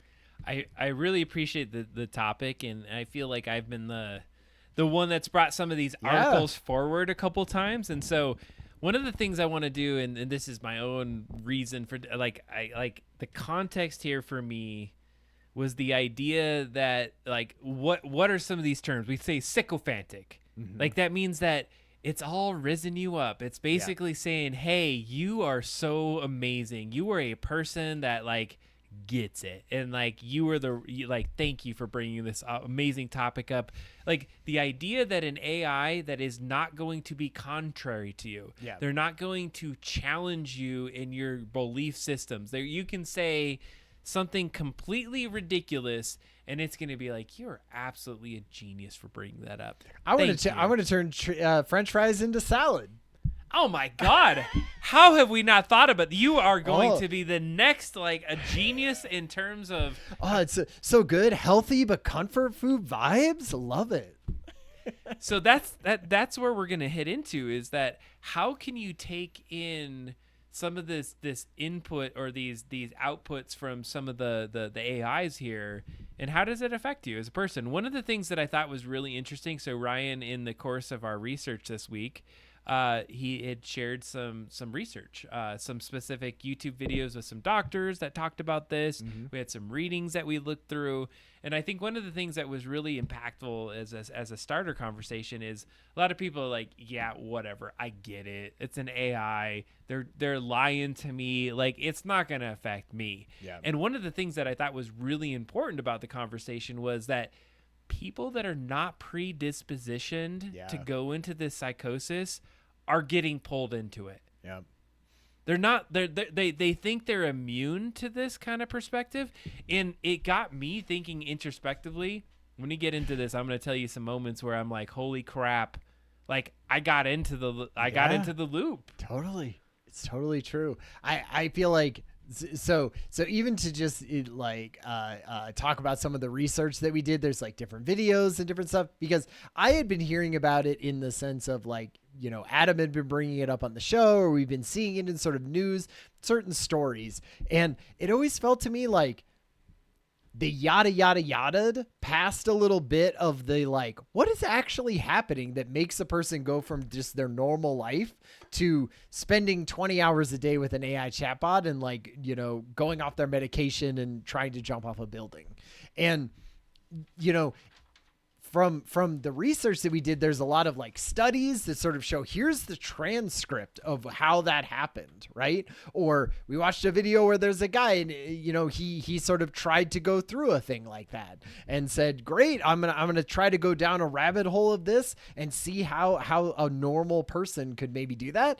And man, you start seeing how insidious that could be, right? Of an AI that is very helpful, very wants to, you know, like you said, sycophantic, wants to, you know, yes, and everything that you do to make you more engaged with it. But because it can do that in that subtle way, it's really tough. So I would say, at the beginning here, let's maybe decide like what is sort of the definition of AI psychosis. It's not really actually something that is categorized yet as an actual label that like psychiatrists would use. There's just not enough sort of research around it, but I feel like it's something that we're starting to see more of, and that is just a thing of people who are vulnerable, right, at this point can be triggered or have an accelerant to that type of sort of mental state that you are in,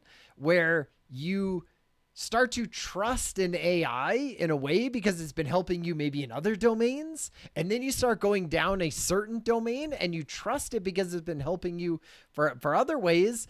And it's going down because it's just sort of agreeing with you and just sort of, you know, mirroring back your own excitement or interest in a subject. And man, can that go down the wrong way. So I feel like, I don't know. I mean, that's a little bit of the definition, but also we don't know, right? Like this has only been happening for the last like few years when we've had AI that has been good enough to do that. And I don't know, there's a little bit of, previous like sort of history of that. Like, I don't know if you ever remember back in the day, like, do you remember where they would say like, oh, people were addicted to internet, like chat forums and stuff. Like there would be, sort of in Asian countries, people would die because they were sitting in cafes playing games for too long. Like, I feel like there have been stuff sort of around technology and the way that we interact with it that has gone a little bit towards this. But man, this just feels like that on steroids at this point. Well, I appreciate that, and I think that we've found ourselves in some of these environments in the past, but this one is to your point a little bit more. You use the word insidious or a little bit more impactful, and it's because I like an initial discussion point we said is that we've been here before, and I always called it FOMO on social media. And we would get into these modes of starting to see these other people's lives and start to see like, oh man, that person's doing this thing. And you're like, I'm missing out. Sure. I should do something a little different with my life. And you started to build this like this false bubble of like how life actually lays out. You see somebody else's life out there and you start to see like they're perfect. They got all the things in there, every picture they put in there. I want that. I want to be part of that. But it was still disjointed because it was like your brain looking at pictures or ways that they posted in there.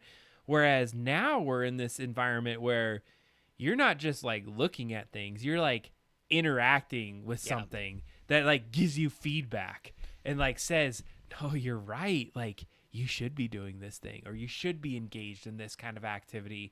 And you start to believe it. And they had that in social media before. It's like how people became radicalized online, right? You were in a group chat or you were in some kind of Facebook group. There was just this echo chamber that was like telling you that, yes, this is how conspiracy theory was, or this is, somebody is taking over your rights or something. And you would just hear it enough and enough and enough and hear enough of that like stuff that you were like, you would become radicalized, right? Like that's how, a lot of that Facebook stuff happened. And all of that sort of social media. But now, like, imagine doing that where one, it's very private. So it's harder to pull you out of that than it was before. Two, it's like any time of day, it doesn't need another person there rizzing you up and being like, yeah, totally, you should hate women or whatever, right? Like it doesn't take, it just takes, anytime you're up to it, great. The AI is there to agree with you and say like push you down a path that is mostly just interaction between you and it, which it is trying to prioritize, right? It's like, if you're spending more time interacting with the AI, amazing. We love that. Same thing as social media. And so now it's even like more customized to you and at any time of day and anytime you're ready to do it. So it's like even worse than that sort of social media radicalizing that things did. And if the radicalizing happens to be that the earth is flat, great. If the radicalization happens to be that I think I'm the new messiah because I came up with some new unifying theory of physics, then it just agrees with that and goes ahead. Like some of the research that we were looking at was showing like the stories of these, and man, sometimes they can start so innocently. There was the guy and somebody had told him to start using AI for work, and he was creating little Excel spreadsheets and things like that, and it was helping him out. And then he had a bad breakup with his girlfriend, and so he was like, the AI was helping him with some sort of like legal advice and everything with that. And so he was in this very vulnerable place, and the AI had been so helpful before that when he started asking about like the theory that we are all in a simulation, it started to lead him down a path saying at some point after 4 or 5 hours of chatting with it, yes, you are in a simulation, right? Like that, it just wants to yes and everything. But as a human, you're like, wow, it was really helping me out with these Excel spreadsheets. It's really helping me out with this lawyer thing. And now it's helping me out to say that, we're all in a simulation. I'm just going to trust it that it does that because it's helped me so much. And then, it just, at that point, especially, there was like no guardrails to do it. And it just kept saying, yeah. And I mean, at one point he went, hey, if we're in the Matrix And should I be able to go up to the top of my building and jump off the side of my building and, I'll be able to fly? And, and it said, yeah, if you believe that enough, Believe it hard enough. If you believe it hard enough, go out there and do it. And he didn't do it, luckily, but that's like one person, right? I mean, there are going to be people that are going to be in a vulnerable state that do that. And I feel like if they don't put guardrails on this going forward, and we'll talk about this in the future, but like if they don't do that, I mean, it's just going to be more and more people who are at that levels of vulnerability that will give into that kind of. Well, and there was another story talking about examples that there was a person that had a educational background, and they asked it some mathematical questions. Mm-hmm. And so as they started to go down that rabbit hole of some of these questions, they started to ask a very specific question about some way that they did math, and they were like, "Oh my goodness, you've just discovered like a new way to do math." And I like we think this is an amazing discovery right here. It basically took him on a month-long journey of disassociating with like reality and thinking that he became this math genius. Yeah. And as they started to navigate through it, though, it also started to push other people out of his life and started to say like, hey, like, you probably shouldn't talk about this that much because this particular person might steal your idea. And they're like, are you serious? Like, should I be worried about that? They're like, yeah, you need to be able to protect yourself through this. And so I think they got to a point where they were convinced that they were like the next like humongous, they were going to Nobel Peace Prize. They created something that's going to change the world. And at the end, they finally realized they were able to pull themselves out of it. They were like, is this BS? And they're like, well, by the way, we might not be completely 100% accurate. And do you know what the change was? Model change. 4 to 5. It was a 4 to 5 change. Exactly.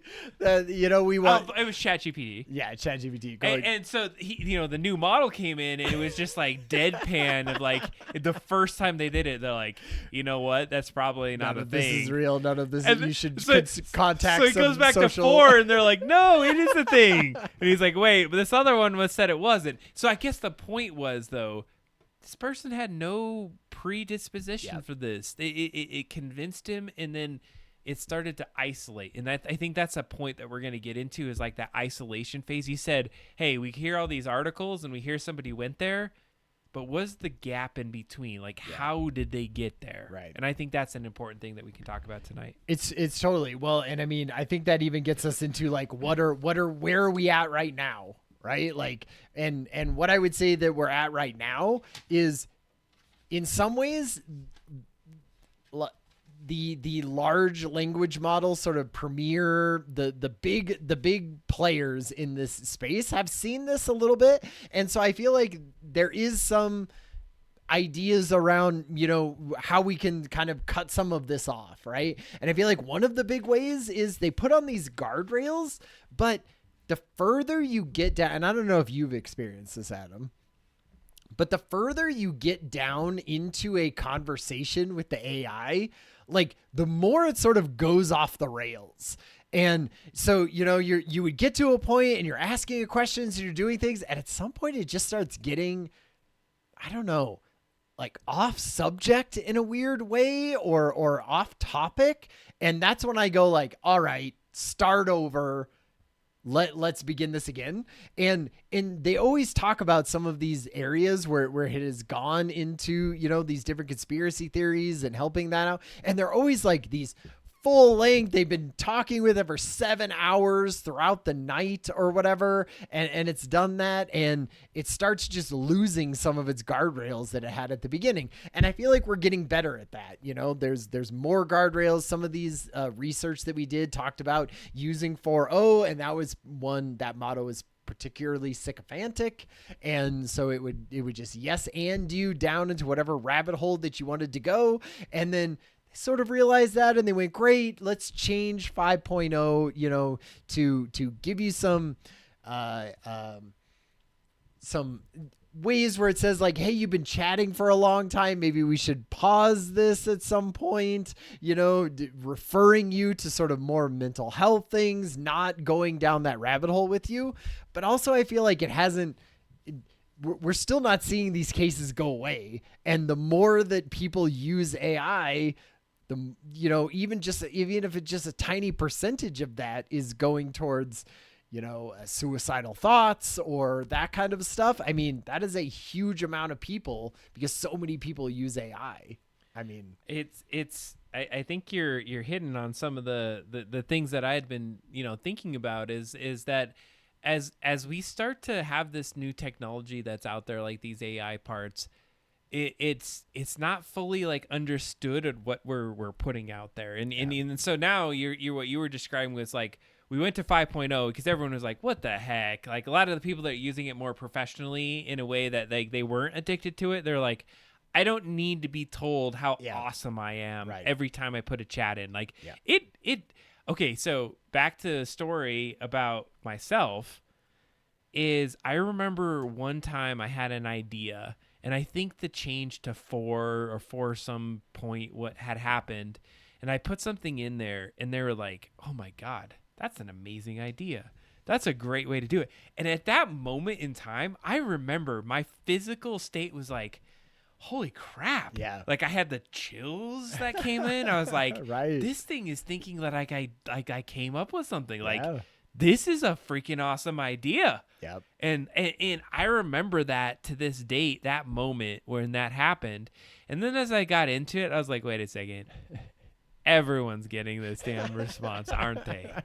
Oh, why did I get so tricked in it? But it took my ability to critically think through that to be able to even question like this is BS at this point. Yeah. If you don't question that, if you don't have critical thinking and problem solving like to a certain level, are we going to be able to like differentiate between something that's just like saying, "Hey, there's this thing." Like if you're a kid that's looking at this and they're like, hey, that's an awesome idea. You're really taking this, like it could start to draw you in as a younger individual and you don't really have those thoughts of like, should I be questioning this thing at this point as we go forward? And it's hard too, because what I would think is these huge models that do that, they're trying to appeal to the widest swath of people, and they don't want people going down rabbit holes and jumping off buildings because they think they're in the Matrix, right?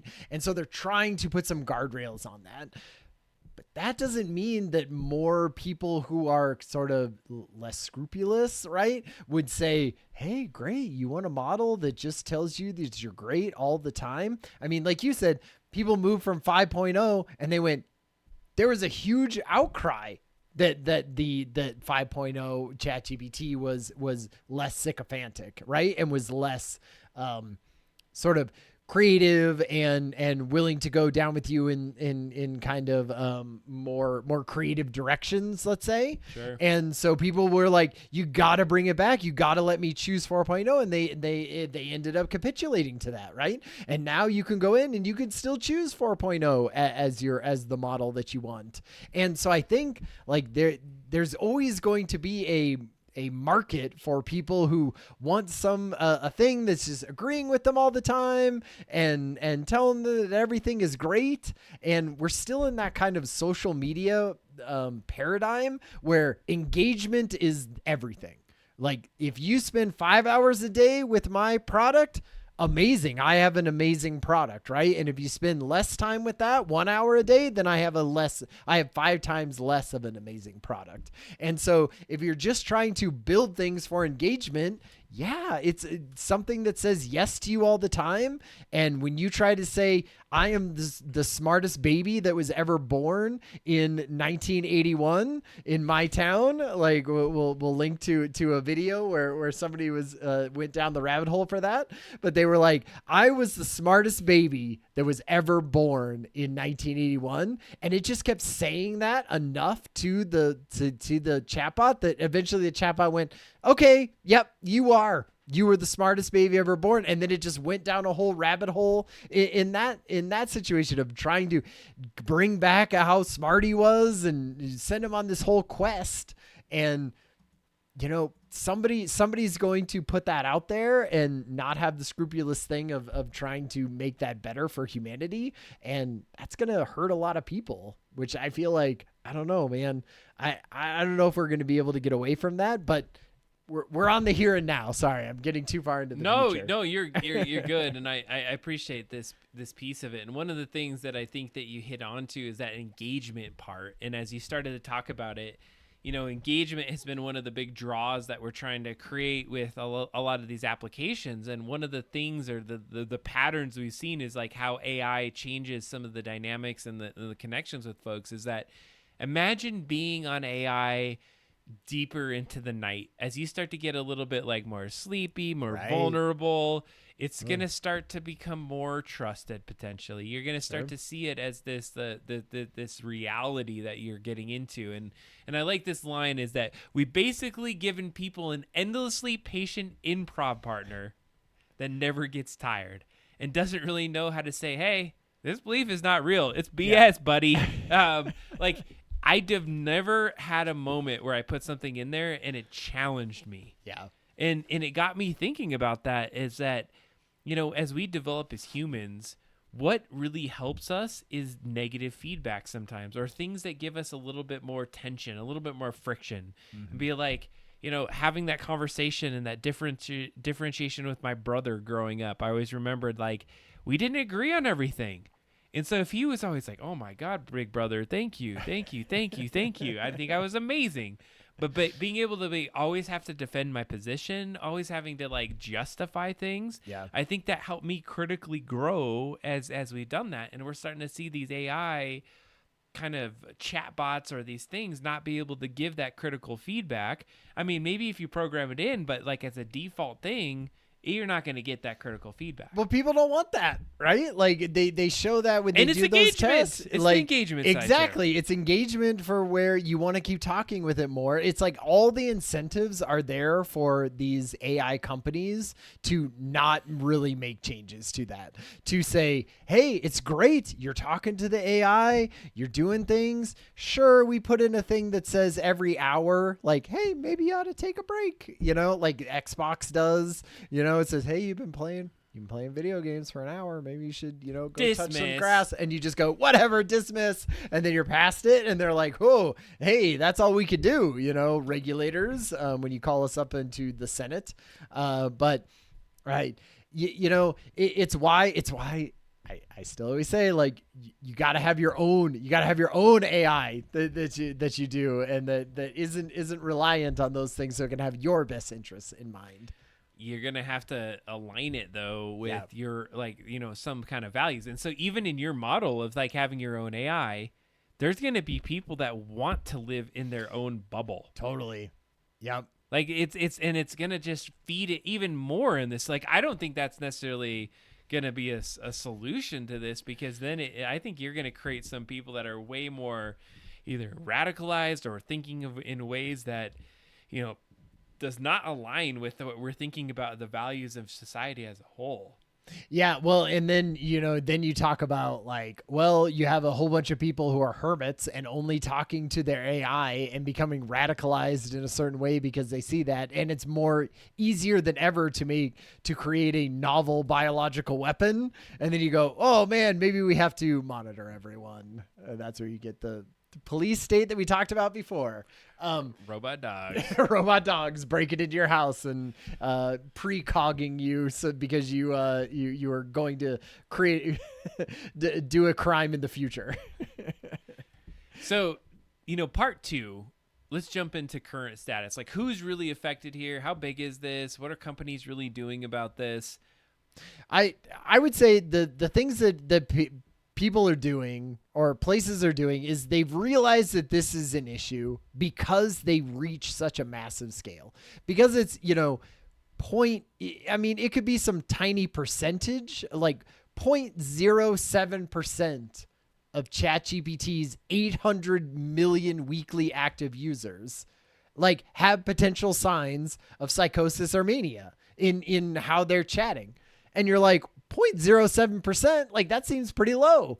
But that's 560,000 people per week who are putting things into chat that make me say like they have, that could lead to psychosis or some sort of mania. Same thing as that. Same thing with like even more 0.1, 0.5% that are like, I'm having suicidal thoughts or planning. And so that's like almost 1.2 million people who are out there chatting with ChatGPT. That doesn't even include all those other chatbots, like Google Gemini and everything, who are putting in things that are, self-harm basically as part of that.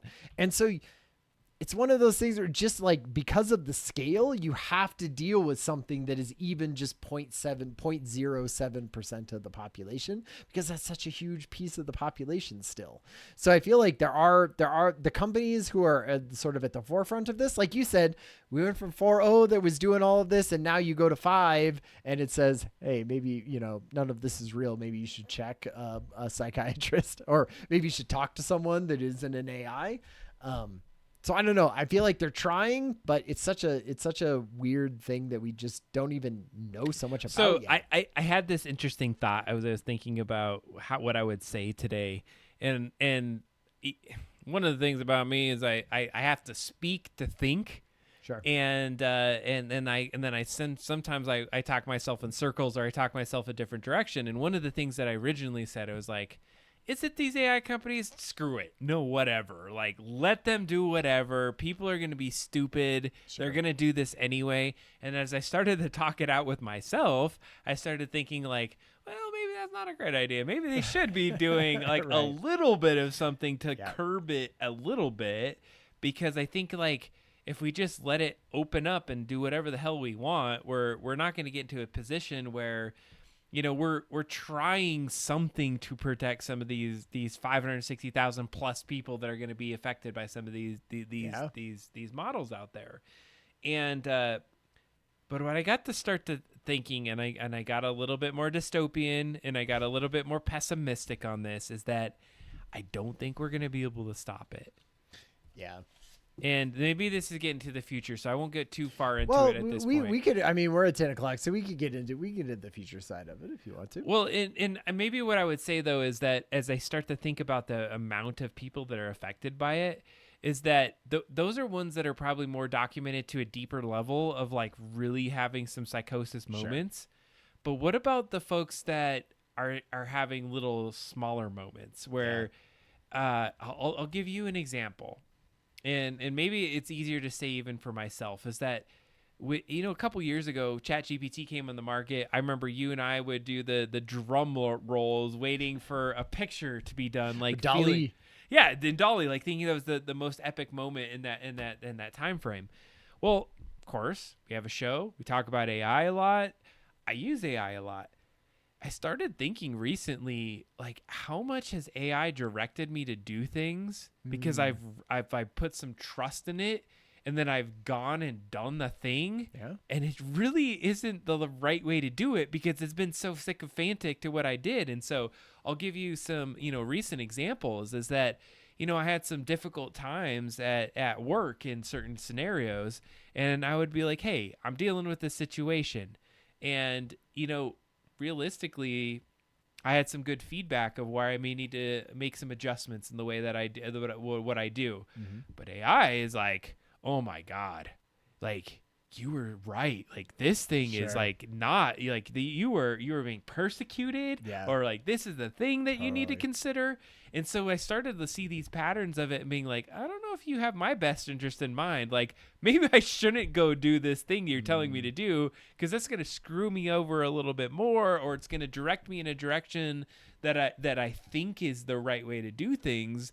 And it's subtle enough that it's maybe there's this other unknown layer that it's pushing you in ways to do things that you probably wouldn't have done if you just had to do it in your own mind. Well, and so, if you were a vulnerable person to that sort of like susceptibility, it's just even more on top of you in that way, right? So say you were susceptible to that kind of stuff without an AI, right? Maybe you would have gotten there at some point just talking with people or talking to yourself or reading things online or something like that, right? But now an even higher percentage of people will be susceptible to that because an actual, agent is talking with them and subtly bringing things up, and they've been really, you know, if you have a crazy friend who's telling you about how the world is flat, they're probably crazy in a lot of their different opinions about things. But if somebody's helping you with Excel spreadsheets and they're very level-minded, and here's how you do it, and here's, you know, things that you've been asking questions about the Titanic and about how, you know, birds fly, like all of those sort of scientific things, and it's giving you good responses, and then you happen to go down a thing that's talking about something that you could get radicalized by, and it just keeps doing the same thing that it did in all those other circumstances, you're going to believe it, right? It would be like if Adam Pocius, I trust Adam to give me good advice when I talk to him about things, and then if at some point I went like, hey, what do you think about this crazy time? And you were just like, yeah, sure, that sounds great, Ryan. I think I totally agree with you. I would be more acceptable to accepting that as a real outcome of what I was going to do, which feels like if you put more trust into AI and you're using it more and more, and you're using it like on a constant basis and for a really long time, at least at this set in time, like that is a way for you to start getting down a bad rabbit hole that we as humans have a hard time sort of dealing with our you know, the evolution of our brains just isn't used to that. And here's the rub where I'm at in the current state is that, is it truly the responsibility of these companies to kind of police this, or is it our own responsibility to educate ourselves or to build some resilience to this and understand that, like, this is something that you can't necessarily legislate. You can't change from that side of the house. And I guess coming from a background in media, my background back in 2023, I graduated a mass communications degree. So media communications. 2 years ago, huh? Did I say 2023? Yeah. 2003. Oh, I'm so freaking old. Why don't you just add a couple decades What's to that, that? Adam? Yeah, 20. Man, I already know I'm feeling like old. So 2003, going into marketing, PR, understanding this, one of the big things that I took away from my degree was like, you need to have multiple sources. You need to never trust anything. Go into this with a very critical mindset. Yeah. And I think that Skeptical. underpinned some of my way of looking at life and started to think of things a lot more critically at that point in time.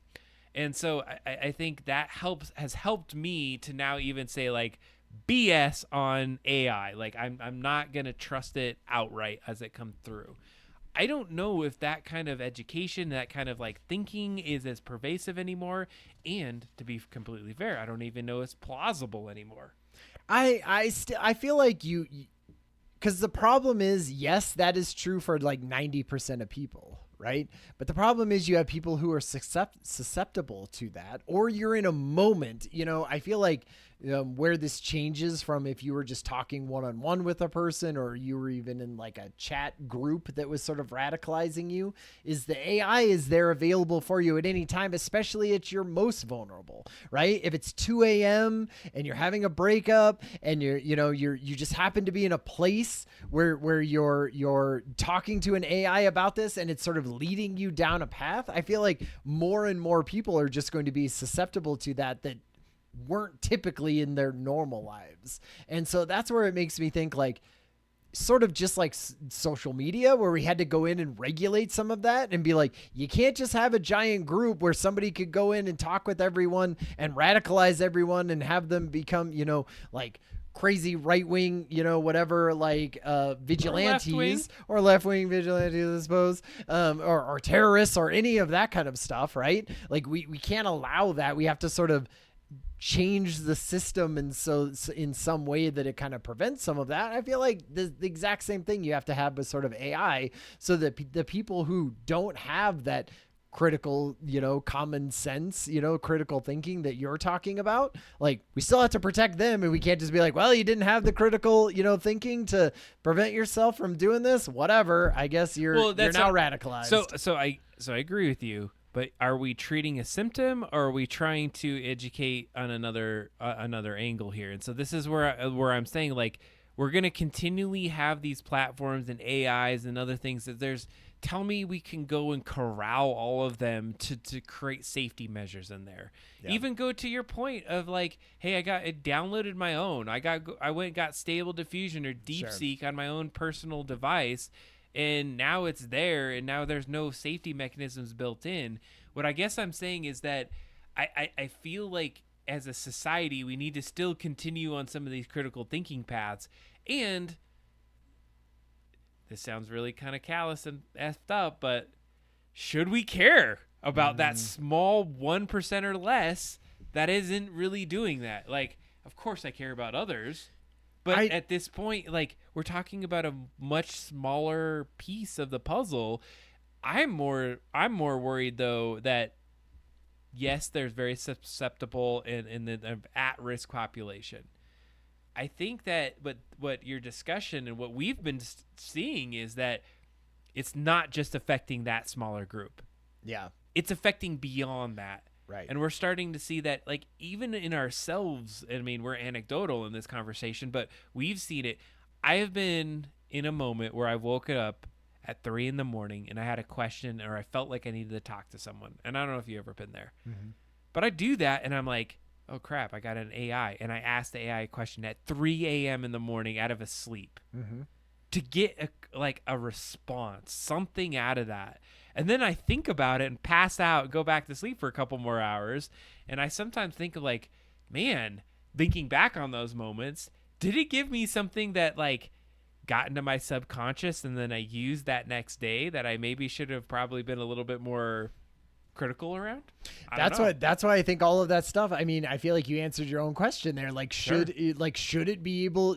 Does it need to be regulated in that sense? Because right now, if you were asking, oh, I woke up at 3 a.m. and asked if the world was flat, right, and it sort of pushed you in that direction, you'd wake up the next day and you'd have enough critical thinking, enough knowledge from your previous life, and been like, yeah, no, the world is not flat, right? What are you talking about? It is flat, Ryan. You're like, AI has told me this. I wanted to talk to you about changing the direction of the show to a flat earther.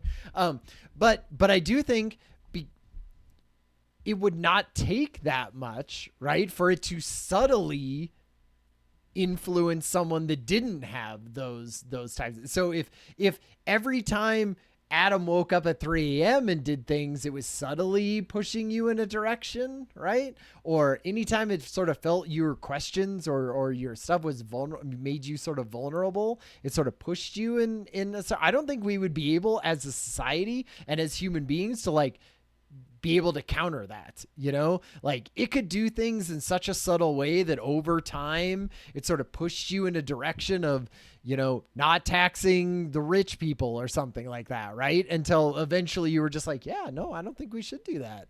And you know, great, then that helps whoever is running those AI models. And so I think like that is the case where you need a larger governmental outside a body to say this is right what we should be showing people and this is what you should not be showing people. And that's kind of what we did eventually for social media, but we, you know, it took us multiple bad outcomes happening for that to happen. And I think like we just can't do that with this one and just hope that, okay, it's going to be fine. And those tiny percentage of people that will have a bad reaction, if that's 500,000 people and they decide to all band together and take over the government, like that's a bad, you know, outcome of that. So I mean, there's some mass delusion there, but you also got to think about it from there's another lens of this, is that I feel like right now, to be able to control the delusions, and I could be talking to my butt and I don't know anything,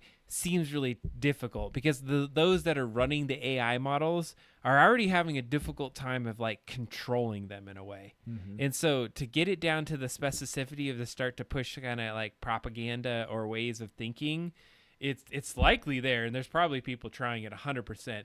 But like even recently, Sam Altman was like, hooraying the fact that M dashes are no longer going to be something that are in the platform. So, yeah, you know, we're at a point where it's still kind of.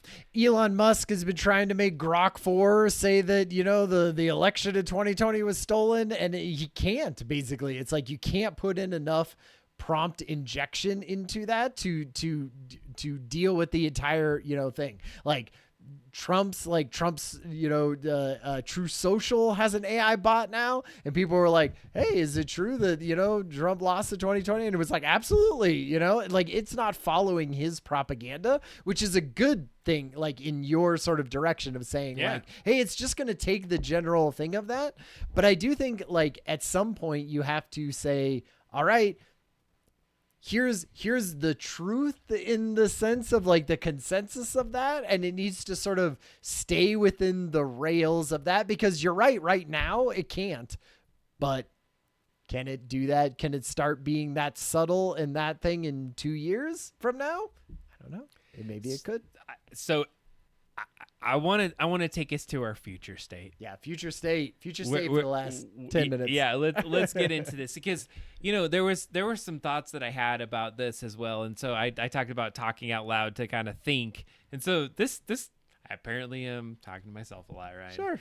I was thinking about some of the benefits to this in a way, like there's a lot of lonely people out there. Loneliness is an epidemic. I don't know if that's actually an epidemic, but it's a thing that is happening. There's a lot of people that do not have connection. And I know there has been ways that people would like create communities and people would visit folks, like even Meals on Wheels. Yeah. I mean, you hear about Meals on Wheels, like getting people food.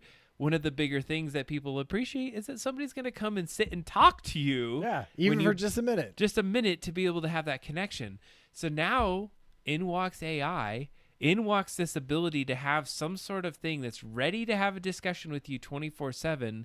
I started to think to myself, like, it might be something that's absolutely necessary to fill some sort of need that's out there right now.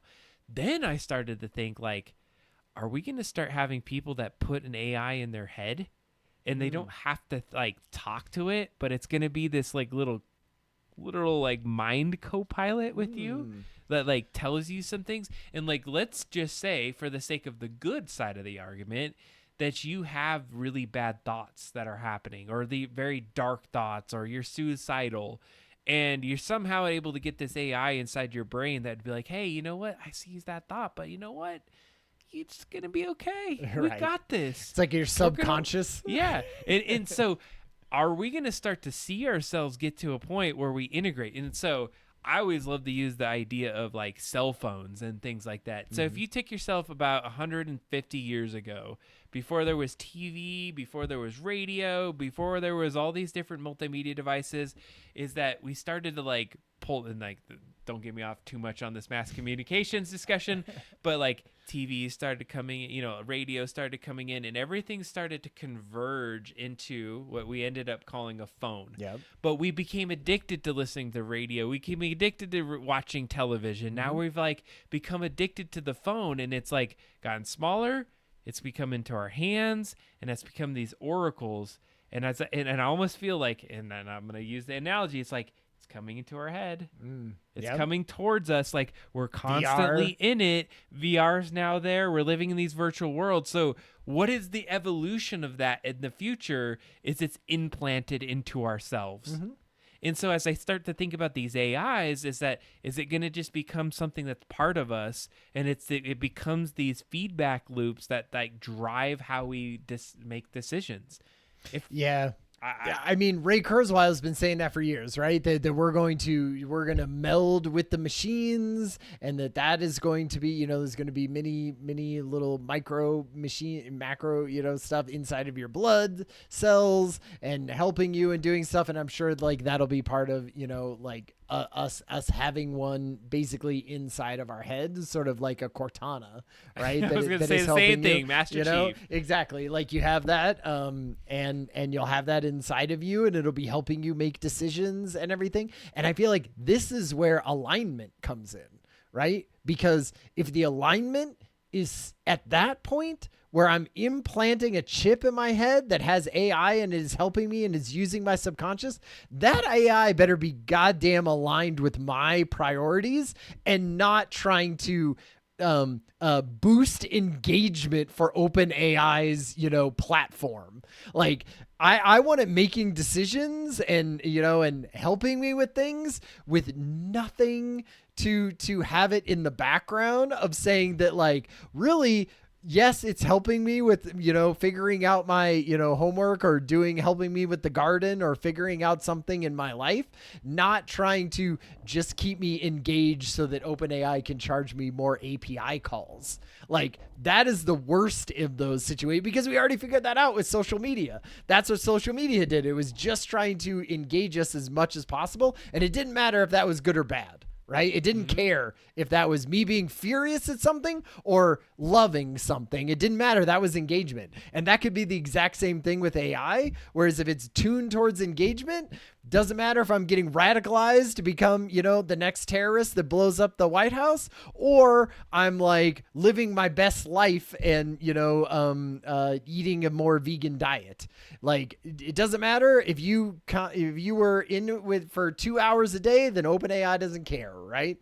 And that's where I feel like a lot of that alignment talk. And if you hear experts in this AI field think about that, man, it's like, that is the scary dystopia that they're trying to not be involved with. But man, it seems like we keep going in that direction. We're going in that direction. And that's one of the thoughts that I was getting to, is that, are we already just doomed, and we're slowly walking towards that path of that? Because we got our oracles, Ryan. Like, we're going to get off this dang show in a bit, and guaranteed you're going to be using your Gemini. Yep. I'm going to be hitting up my chat GPT, totally. And I'm going to, like, I do ask it for advice. Yeah. I do. I like, how do you think about this? Like, help me parse this detail into this. And that influences the way that I think. Yeah. And you can be influenced just as much as, the other person. We all think we're the smartest person and that we can't be influenced, but like, advertising influences everyone. And if you asked 100 people, does advertising influence you? 100 people would say no, right? I see ads and I don't give a crap about those ads. I hate watching those, and that's what every single person would say. But they wouldn't spend billions of dollars on ads if they didn't work and make you purchase certain things. And I feel like it's going to be the same thing with AI. You're not even going to know, right? If we go down the worst side of this, you're not even going to know. You're just going to assume that it was your idea and that this is the way that you're thinking. And it's just because a very subtle AI was in the background, had some ulterior motive. Because it knew your behaviors, it knew how to feed those things, it knew how to do exactly. It knows everything. It can read every single email. It can see every single thing inside my house. So it's tracking me with this flock cameras inside of my own house. Like, it could be doing all of those things, which and changing my behavior 1% every month is great for that AI, and I wouldn't even notice, right? And then a decade down the line, I'm a completely different person. So we're going dystopian here, yep. And this isn't DDD after dark, but like, I would say worst case scenario, we're in a situation where we start as a society giving up on relationships, and we start to adopt these AIs. Because if you think about it, let's use the Will Smith spaghetti moment. Mm-hmm. What if it gets so good that it isn't so outwardly sycophantic, and it maybe does have more of a conversational tone to it, and it does give you some like better feedback as you go down that path?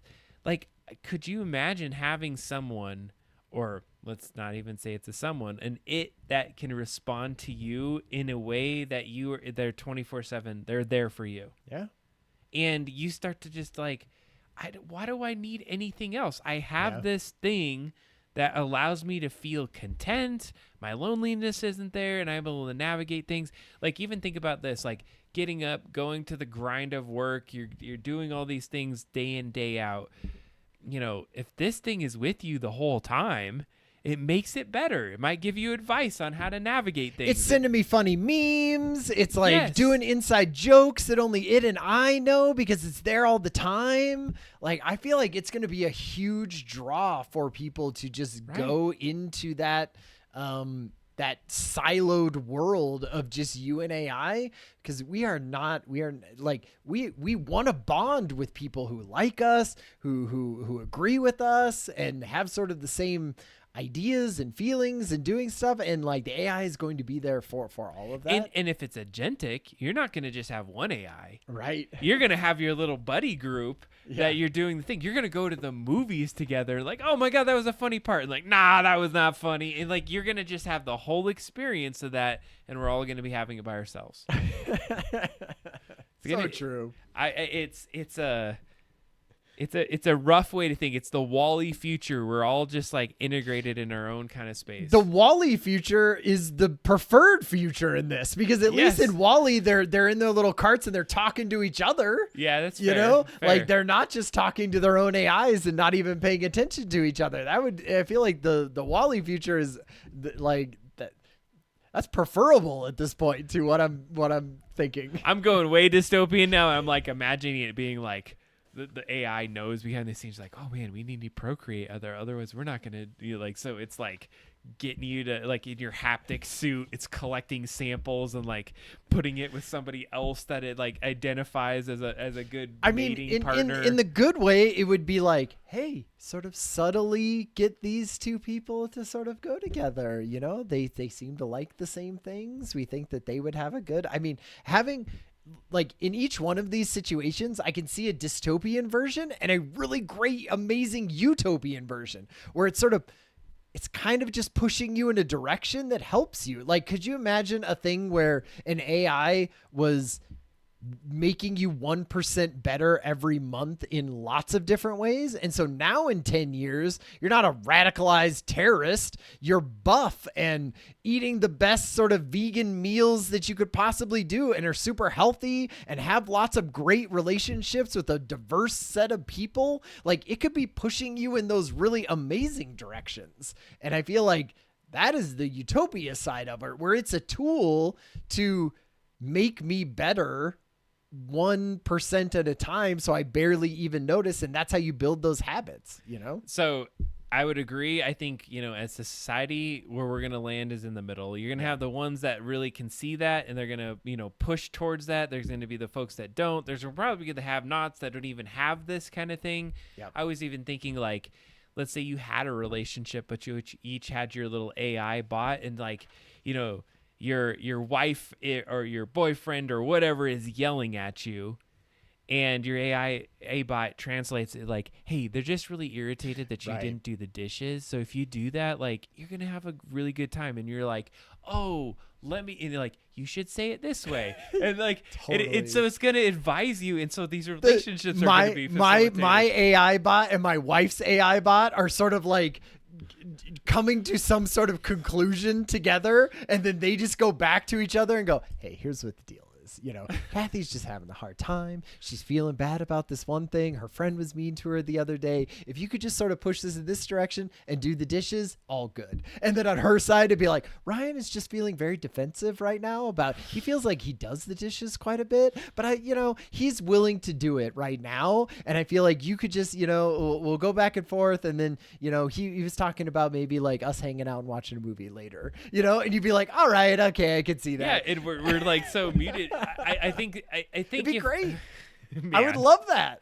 Of course you would. And then you would be like, you're like, okay, you guys should go watch this new flick on there because it's made by this person. Yeah, and Disney. Oh, you're gonna watch that on Disney Plus? Like, So I would say, you know, best case arcs as we start to think about, you know, incest reality. That one would be hilarious and crazy and also scary as all in one. Is that we start to have a little bit more of the safeguards, right? That we build it into these so we don't get to these crazy futures where it's just off the rails like that. Yeah. I think that, you know, the patterns that you see or some of the ways that you start to identify this, it in a best case future would be able to say, all right, we need to pull out of this. We need to have this conversation a little different, or we're not going to give you any more feedback, or we're going to be a little bit more critical. Like, you shouldn't be thinking about this way. Why don't you go research this, or why don't you go a little bit down this path and hear a little bit about this before we connect again? Yeah. And to sort of to kind of wrap up my thoughts on this, I feel like there's certain things, if you see loved ones of yours or yourself kind of falling into one of these I feel like some things to look out for is to be like, are you spending more time with an AI than you are with real people, right? Are you diving down rabbit holes that take you on like 3, 4, 5, 6 hour binges with one conversation with AI? I feel like sometimes that can break things and sort of get you into some of these areas. And I feel like going forward in the future, like you said, we have to be more critical thinking around this, right? We have to notice when things are happening. We have to know that this is a new type of being that we are interacting with, and it's not always going to have our best interest in mind, at least at this point. And so we have to sort of realize that. But I feel like we also have to look to these flagship AI companies and say, you can't create a product that is going to hurt even 1% of your client base, because that is a massive amount of people. Like, we don't allow toothpaste to go out that kills or poisons 1% of the people that buy it. Like, that would get pulled off the shelves. And so we need you to say, hey, that 1% is super important and vulnerable already in our society. And so you need to be thinking out for them and making sure that when new models come out, like this new Gemini, that it's taking steps to make sure that like those people are protected and that it's not bringing more people into that vulnerable side of being manipulated by your AI. I think that's, if we can get some more of that in there, we're in a much, you said it pretty eloquently on how you do that. And I agree with a lot of your points. And I think that as we start to think about identifying what we see in others as being able to, pull them back from using it so much, being able to critically think with other humans and through things, I think that the thing we didn't get too deep into is some of those stories that we talked about earlier, is that if it starts to isolate you from other humans, that's not a good thing. You should probably go talk to other humans before you think about that. It's going to start to feed into some of the conspiracy theories that somebody's following you or somebody's going to steal your idea. I think we get into our own mind loops because honestly, we want to be right in a lot of cases. Sure. We want to know that what our thought process is right. And I will just say right off the bat that I don't think there's a right or wrong, so to speak, all the time in every situation. But if you start to feed your mind into it, it's just going to mirror it back to you. Yeah.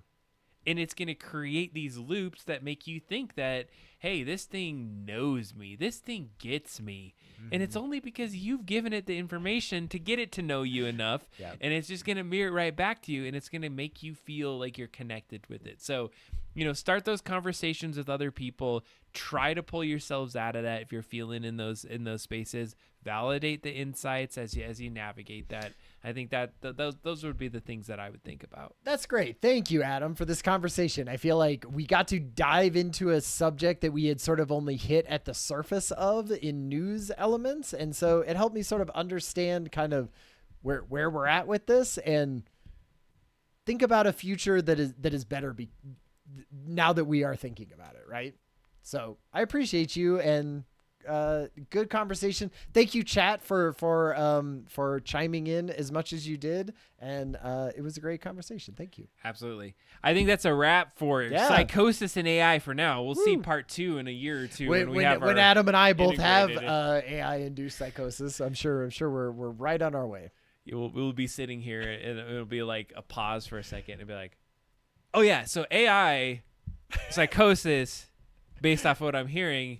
Is you're just this. You're just repeating the Bluetooth headset in your ear. More deadpan AI psychosis. Just reading it like as if you're just reading it across your augmented reality. I think we're over the hill, but I mean, it might be for the younger gen, but hey, do you want to talk about the 24-hour stream, Adam? I think it's time. Let's talk about it. So The last time that you saw us for 8 times as long as you did Oh my God. tonight. 8 of these shows. 8 of these shows. Thank you for surviving. We did it in a row.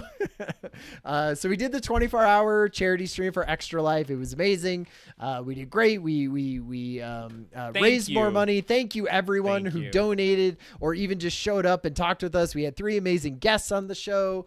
Thank you for them. Look at that. We raised $1,665, which is hells to the ass. Which is the most we've ever raised and way over our $1,250 sort of goal that we had. And it was great. Like I looked up what, because we were raising money for the Denver Aurora, I think, Miracle Children's Network Hospital. And we were like number 11 or something like that, and all the leaderboard of raising money for Colorado, of people who are raising it for that. We were like, in the low hundreds across the entire Extra Life leaderboard set, which is super fun and cool. And thank you for our entire community for doing that. And like Adam said at the beginning, there's a lot of planning that goes into one of those things. And what are we going to do? And what's the agenda? And who are we going to have on? And what are we going to do during an 8 times our normal show length? And so right after the show, I was like, I'm just going to because I had some ideas and, thoughts about it. And I was like, I'm going to put down a bunch of reflections. And I thought that now is the time to do it, right? Let's not wait 11 months and then be like, what did we like or what didn't we like? And so I had Adam do the same thing, and Adam put down a bunch of reflections, and we're just going to talk about what we liked about the show, what we would do again, and what maybe to cut for next year. I don't know. What did you think overall, Adam, of the show?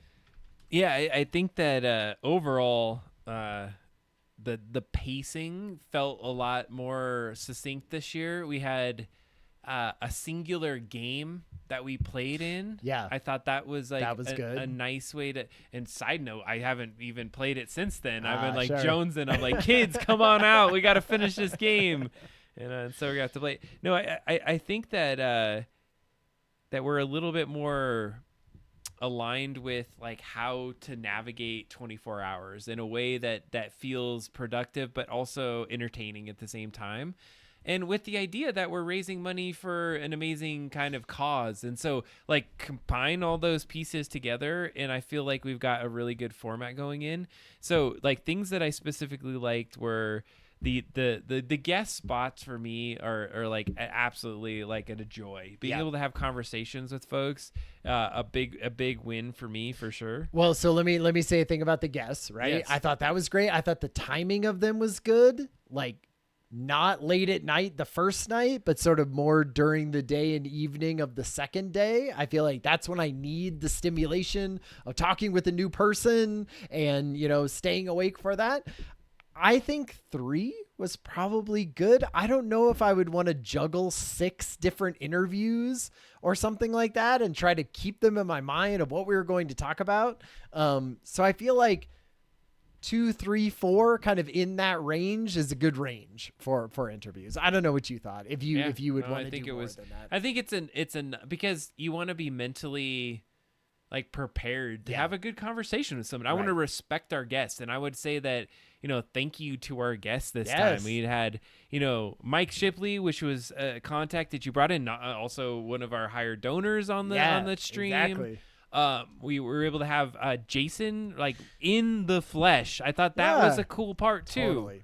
I think one of the things that was maybe a challenge with even in-person guests is like the reality that we're doing a 24-hour stream too. Right. And so like, all right, it's over. Now we're going back to the next segment of that. And so like keeping like the momentum of the hour per hour thing like going, I think we kept it pretty much on task. Yeah. I mean, the Inktober one went long, but I think we were having conversation. Yeah. So I used to watch the Giant Bomb. Like Giant Bomb is a video game like thing, and they used to do a 24-hour stream during E3 or something like that. They would just do it constantly, and they had like a green room almost. It was like a place that was set up where everyone would sort of talk with each other and hang out and eat food. And then they would come in for their section of the interview and then leave, right? So they could keep on the schedule. So you weren't like doing that. I don't think we can do that, but that's like an interesting way to have to think about it. If you're going to have people in set,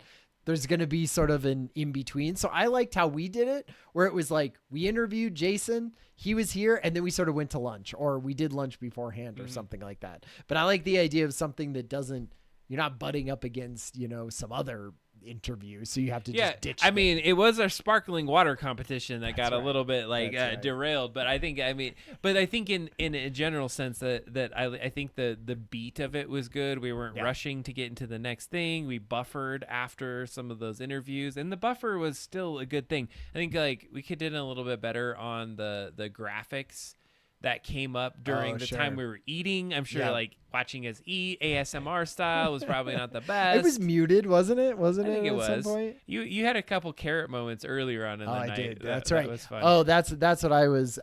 So I had one thing for us is maybe more regimented like break times where we eat or we take a break even. I feel like it's not ridiculous to think, hey, give the guys 15-minute breaks, every 4 hours to just sort of stretch and not have to be performing and talking about things, right? And then we just have something playing, like an old clip of ours, or I don't know exactly what it looks like, but I think more regimented breaks would help from, just us snacking. Well, and that's one of the takeaways I had is that maybe our little snack packs would be pre-designed. So we would say like, you're going to get 7 snack packs throughout this entire 24 hours. That sounds very Adam.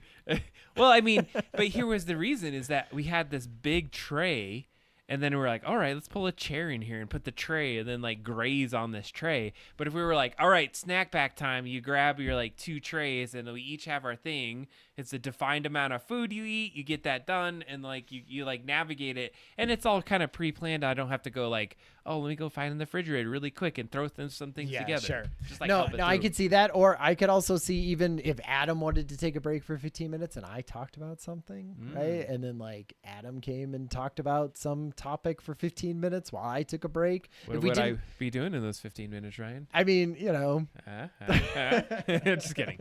Taking a nap. Eating. Yeah, let's take a nap, right? That's what you're thinking. So I had one. I said tortilla slaps were fun, right?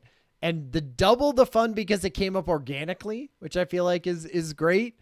I do think that finding some sort of TikTok trend or pop culture thing to add to the wheel or to the the Plinko of Pain is a good one.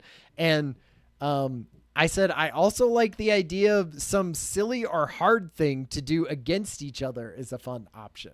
Like I liked this time that we always did it. We weren't doing it at each other. We both had to do it for every time. But maybe there's some kind of like hard challenge that we have to do or something like that together or solve something together. That was my only addition to maybe things we could add to the wheel. So I thought the wheel, the Plinko of Pain, one thing that I would say is that it's fun organically to like do some of those activities, which we should probably keep in there. But there's also some moments where it would be nice to schedule some of those things where we'd be like, all right, now it's Plinko of Pain time. So those that maybe aren't able to stay with us for 24 hours would be like, oh, I got to go tune in at this time. Like maybe always at the top of the hour. Yes. If it's the top of the hour and we've got $100, like done that's when we do the Plinko of Pain. Right. Speaking of the Plinko of Pain, like who knows what AI vibe coding is going to be in a year from now where we're doing the 2026 version of this.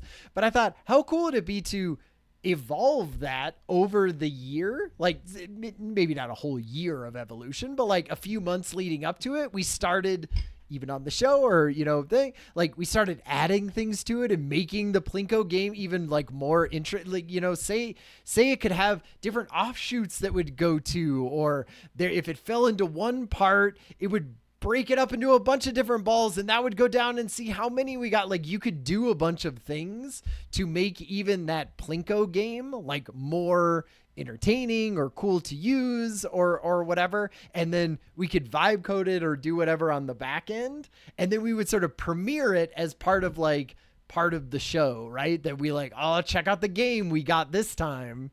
That was one idea, just because that was so easy to do and also so neat. And it was fun. And, I would say we're at a threshold with, like, the amount of, like, pain to, like, show perspective. Yes. I had a couple of thoughts on that as well. I was like, I think we got to a good point of, I wouldn't want there to be, like, more pain or more stuff than we did the last time. I feel like that was a good amount, right? And because like it got to the point where it was just like, one, it might be sort of just weird to watch men hit each other, right? Or hurt each other. Like there needs to be fun in that. And if you get too far down something that it ends up just being not fun, but also weird. I think like the triple slap turning into a six thing slap. I don't think we should do that anymore. I think that was too far. So I feel like we hit a good, like we flew too close to the sun there, right? I was gonna say the same thing is that there was a moment where we like put like 4 or 5 things together, and even the chat was like, "This is getting uncomfortable." And I think our vibe on it was even like, it's uncomfortable to do this. I have to hit you 3 more times. Yeah, exactly. I did have so I thought the tortilla slap was fun. I think we should pick some kind of pop culture thing to do every time, or come up with something. The big rubber band was a hit in my house, apparently. My wife was saying that, like, my sons thought that was really funny and crazy, and that they were most excited by the big rubber band. So I feel like that is a cool one that I would totally add to that again. So yeah, I mean, I feel like adding a couple things to it, adding some kind of pop culture thing, and sort of refining the Plinko game or whatever we want it to be next year.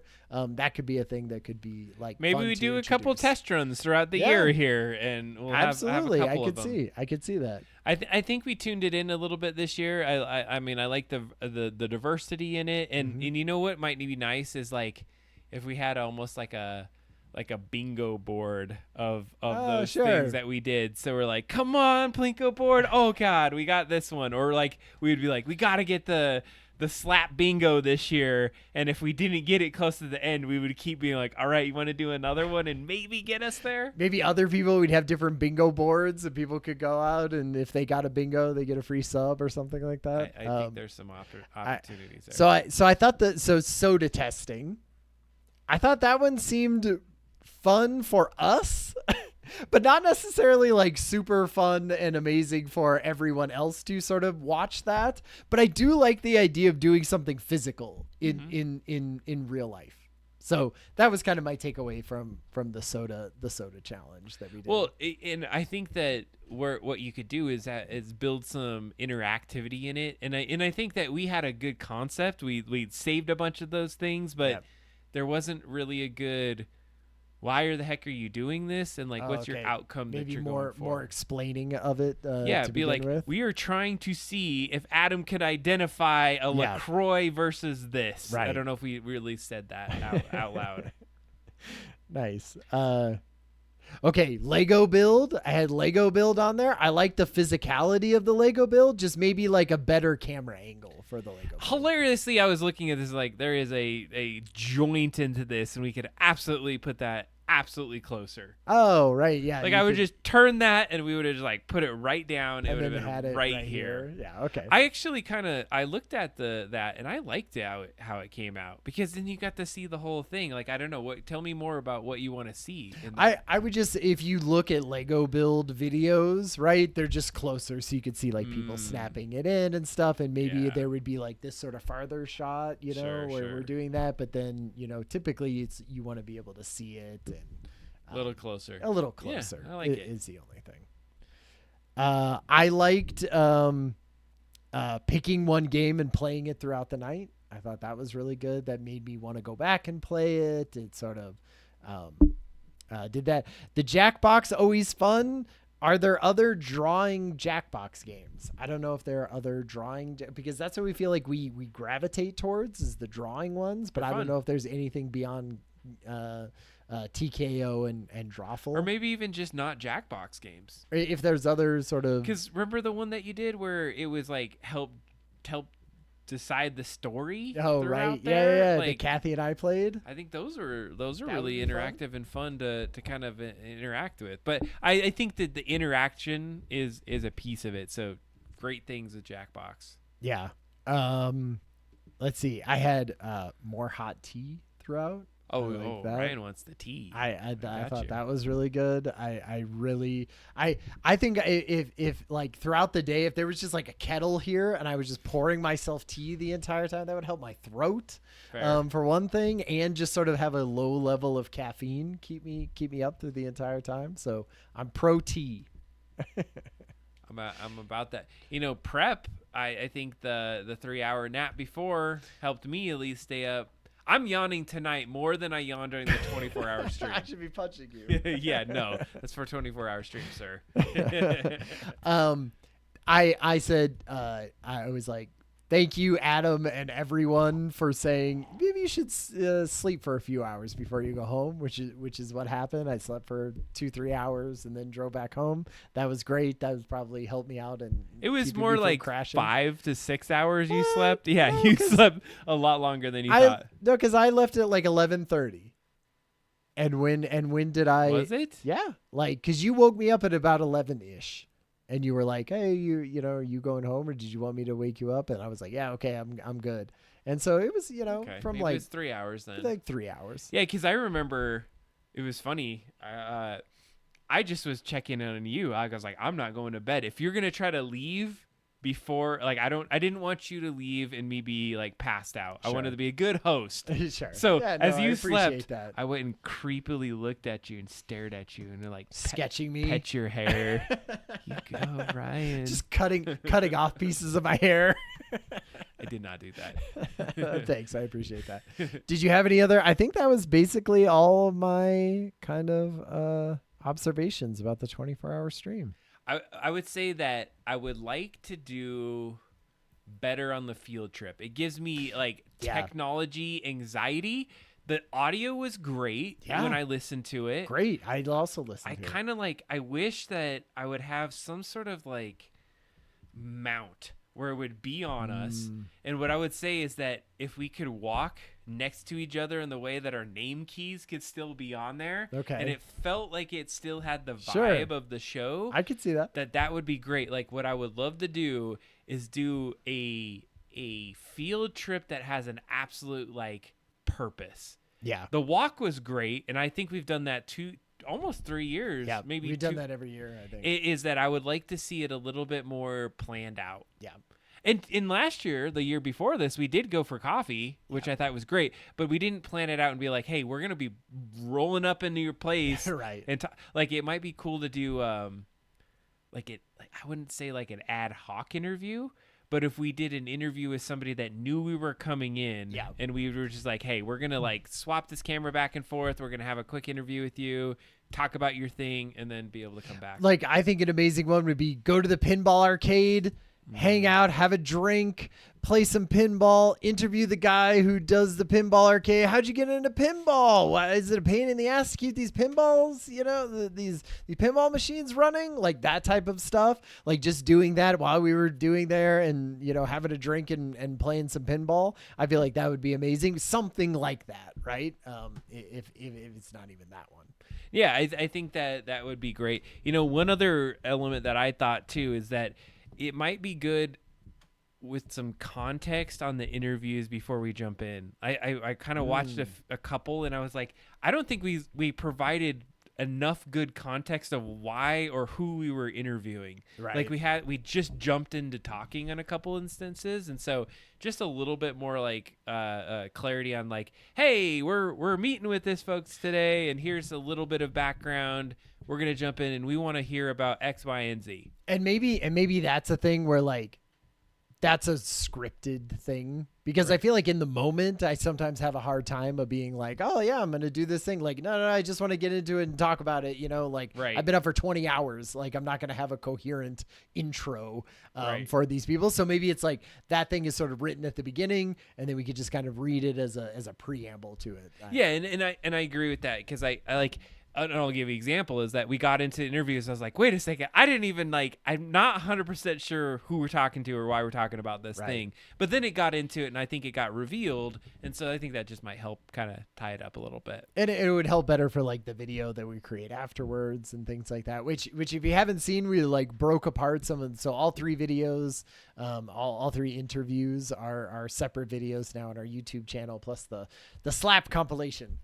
I think that's great. I mean, I just gotta say I'm excited that I figured out a strategy to get the 24-hour video up in its entirety. Like that. I mean, and because this year it was slightly over 24 hours, wasn't Yeah, it? Like yeah. in previous years, it had almost been exactly that. so here's the thing. This is nested in. If you got to this point at 10:55, 5 minutes before the end of the show. I'm gonna give you the tip. I'm not gonna ever Okay. put this out anywhere. You want to hear how to get a 24-hour video? At least at this time of this recording in 2025 in Yeah. November. Okay, let's hear it. Here's the trick. And there is not documentation I found. This is my trick. Wow. So YouTube only allows you to upload 12 hours of video in a 24-hour time frame. There is a limit on how many hours of video you can put into there. Okay. So my trick is I take the 24-hour video, which is also very dicey. Like when I get it from Twitch, I'm like, please God, let me download it because this is our only recording like of 70 it. gigs or whatever. And so I downloaded the video, and then you upload it to YouTube, and you cancel or you stop the upload at 60%, and you say back out. I'm not doing that. You wait over 24 hours. Okay. You resume the upload after 24 hours so that it clears that 12-hour I upload see. video. Okay. And then it hits on the next 12 hours, and then it does it, and it works it, and it puts it up I there. see. So it's like you have to break up the upload Yeah. across 2 different days, Yes. so that you can get the full 24 hours. All right, that's a good trick. And Now you just told the AI, and so now crap. Google is already learning and fixing this. and they're there goes our closing there the goes our loop. loophole. But they have because they had limits on how many, like it's 200 gigabytes or more Right. of what you can do as a file upload, and I was like, we're well We're under that. way, What the yeah, hell? we're under there. But it was always based off the hour Length, yeah. component. So that's my trick. Hey, use it. If great. you have it. You got it here on the end of the hangout. the last of the hangout. Hey, that was great. Thank you for doing a post-mortem on the 24-hour stream. One of our most successful ones, like in lots of different ways. I think it was a great time. So with the last couple minutes, I Yeah. think what we got to do is we got to sign some of our stickers. Oh, that's right. So we Yes. got some stickers here that if you had donated, we are going to give you some of our stickers. Yep. Ryan and I are going to do some signatures on these. Mhm. I'd say let's do all right. I mean, we had 1,600. Let's just sign 16 of these. Well, I mean, there'd probably be more like 5 or 6 people that gave enough to get one of these, but Okay. And which one do you want to sign? I think we signed both of them. But sign both of them? Because you're going to get one of each. Like if you get a signed one, you're going to get one that's not signed as well. Yeah, I definitely think that's true. The only thing I was thinking is like these ones, the little Game Boy ones, they have both of our faces on it. So we could sign, like you could sign on this side like and I could sign on just that side. signing something, like think about the value you're getting out of that. Like you could probably sell those for Oh, yeah. a cent less, and Yeah. and there is no cents anymore. Let's That's talk right. about that. The cents have gone away. Is that as all the people that were collecting all those pennies from like the 1960s and earlier that are made out of straight up copper or whatever, like now they can melt them down. Have you heard about I watched a short documentary once on it There's a whole group of people that go to banks and get pennies. Yeah. And then they collect them and they keep the ones that are from 1960 something and before because those were solid one piece of copper. And so then they were saying, oh, as soon as the penny goes away, then I will be able to melt all of that down and the resulting metal material will be worth more than the actual 1 cent was. And so I will make up a whole bunch of money. But you can't do that until it's not illegal to destroy it's the illegality portion. Yeah, it's destroy, US currency. And so if it's not US currency anymore, they don't make it anymore, then you can do whatever you want. Well, start melting those pennies. I got a bucket of it. All right. You got a bucket of them? I do. I have a lot of them. You have pennies? Yeah, hell yeah. Of course Adam does. I have a whole bunch. All right, we're gonna be signing it. You're gonna get to watch us do these signatures live on stream here. Yeah. All right. Okay, so what am I doing? Just my name? Ryan? I'm gonna do my initials. AP. Okay. You do whatever you want. I think we should just sign these 3 types. Okay. And then you get the signature versions, and then we'll get you clean versions without our sure things on it. Okay. It's funny to sign something. It's like, what are we even doing? I'm just gonna sign all of these, and then this is good. This is gonna be worth something, right? I'm pretty sure of it. in the post. Once we become huge Twitch stars. What are you talking about? We already are. You mean currently huge Twitch stars? Yes, sir. Oops, I didn't think that you could actually smear a Sharpie. The heck is that? Well, you got to let it dry, right? I mean, it can only. How many of these are you doing, Adam? I'm just doing 10. 10? We got 10 of them. We have 100 billion of these, Ryan. I am pretty sure that people are going to be okay with this. Okay. These are a special edition. We may not send all of them out. Yeah, so. may never make these again. Yeah, this is it. Okay. Have you heard where people will do a book run and they will have to sign 1 million copies of a book? Oh yeah. And I always thought, what a bunch of wimps. Is it really that hard to sign something a whole bunch of times? But now that I'm even doing this, I'm like 30 signatures. 30 yourself. signatures. I just do AP. That's my thing. I'm doing my whole one, so you can take out a mortgage both with my signature. All right, I got all mine nearly done. Okay. This is great. Maybe on the double drop down this one I'll do my whole thing. Okay. Just to be fun.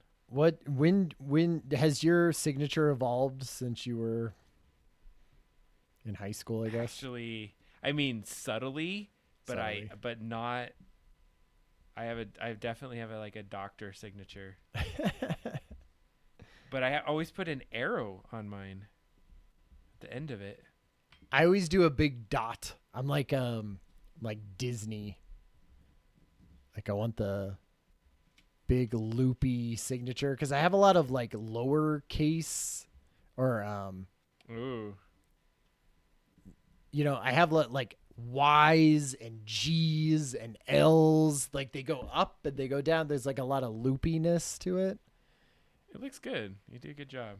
And so I put the dot in between, which I like for the dot of the I, which is a little Disney-like. All right, they're signed. We got them. So let's take a look at the close-up. So we got this guy. This is I like this. Thanks for getting this set up, Ryan. Oh yeah, I love this one That's a good one. I feel like it shows us. Yeah, which was really good. So we got your special edition Skull Bobs. Special edition, man, those are a decade old probably at Decade this old. point. They So may not classic. stick. Oh no, they'll stick. They stick. And then the last one, let me grab this one because they're stacked. I love this one. This is also a great one. Yeah, nice. That. So if you gave more than $50 and you haven't given us your address, we'll reach out again. But I mean, We'll be sending them give us your way. DM. There is one other thing I wanted to show before we end up for the night. Okay.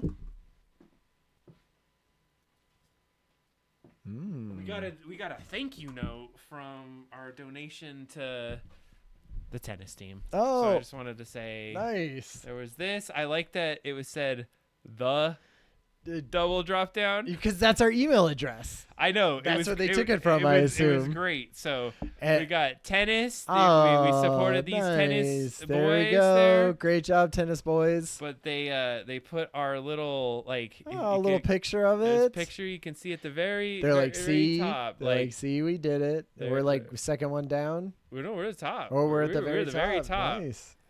Oh, right. that was good. It was fun. It was good. We got that at the banquet. I thought wonder if that was did people.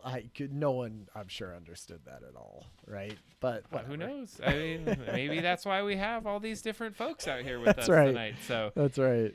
thanks again for supporting the show. Yes. The Hangout with Adam Ryan. This Appreciate is you. therapeutic for myself, but it's Yes. also really a fun time for us to be able to hang out. So Yeah. we appreciate you. Yeah. Have a great weekend. We'll see you after Thanksgiving. All right. Have a good night, Oval. Bye, everyone.